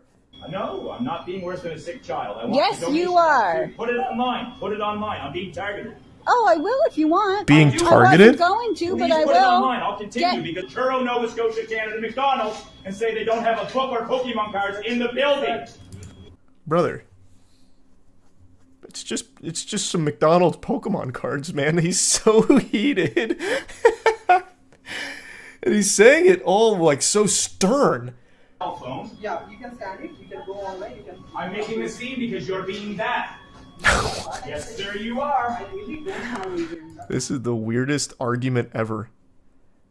Now he's speaking like he's speaking like he's talking to a child. You're being bad. They haven't done anything wrong. They don't have any Pokemon cards for him. Just go to another McDonald's, please. Excuse you. Exactly. I'm dealing with this manager here. Maybe he can get. This can't be real. Honey, back up. I'll press charges, dude.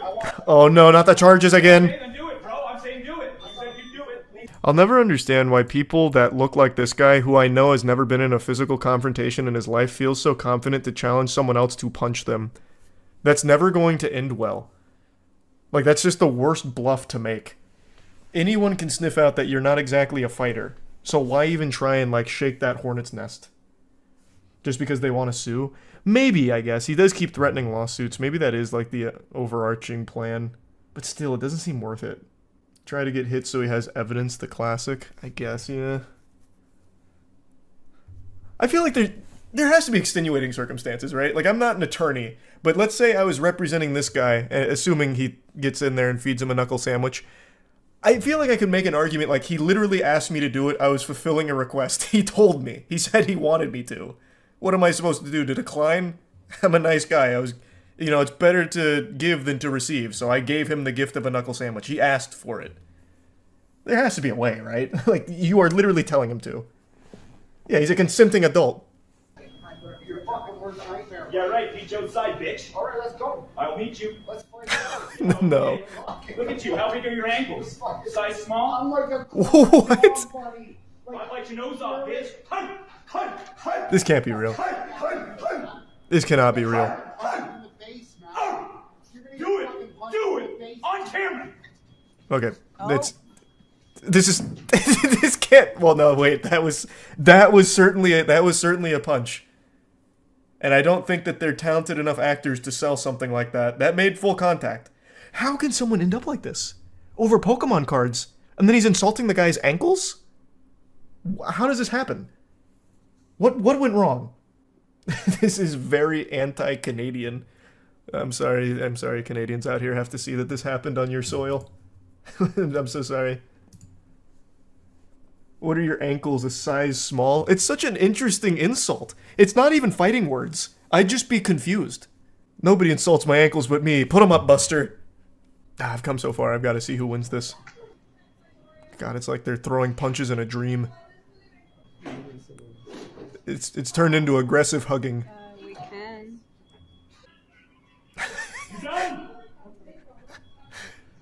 You had enough yet? Huh? Say uncle. I got the squeeze on you now.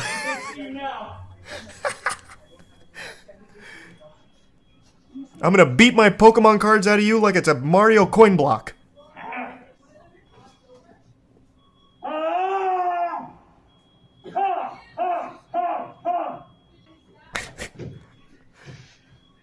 The fight. Oh no! He threw the hat. Come on, have some respect.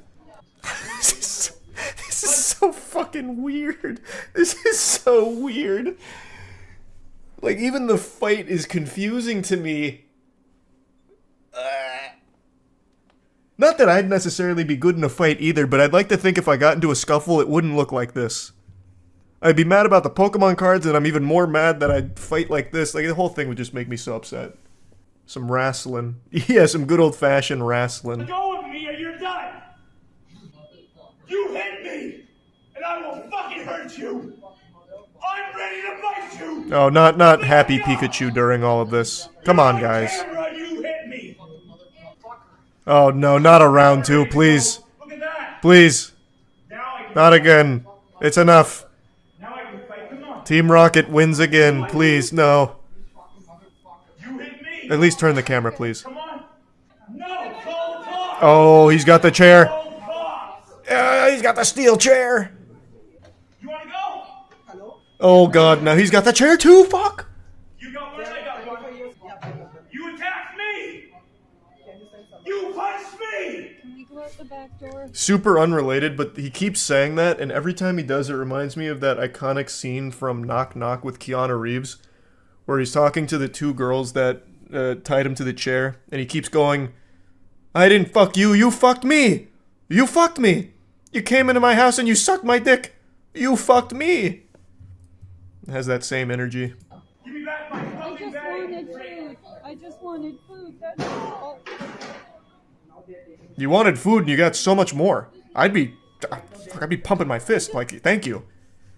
I don't know why she's upset. I mean, that was a great show. And now you get his Pokemon cards. Do you think he actually bit him? Yes. Oh yeah, I do, for sure. Bro, they didn't use any rage arts. Yeah. They didn't use any meter, unfortunately, no supers either. Bro's fighting over a Happy Meal toy. He was fighting over Pokemon cards, man. Show some respect.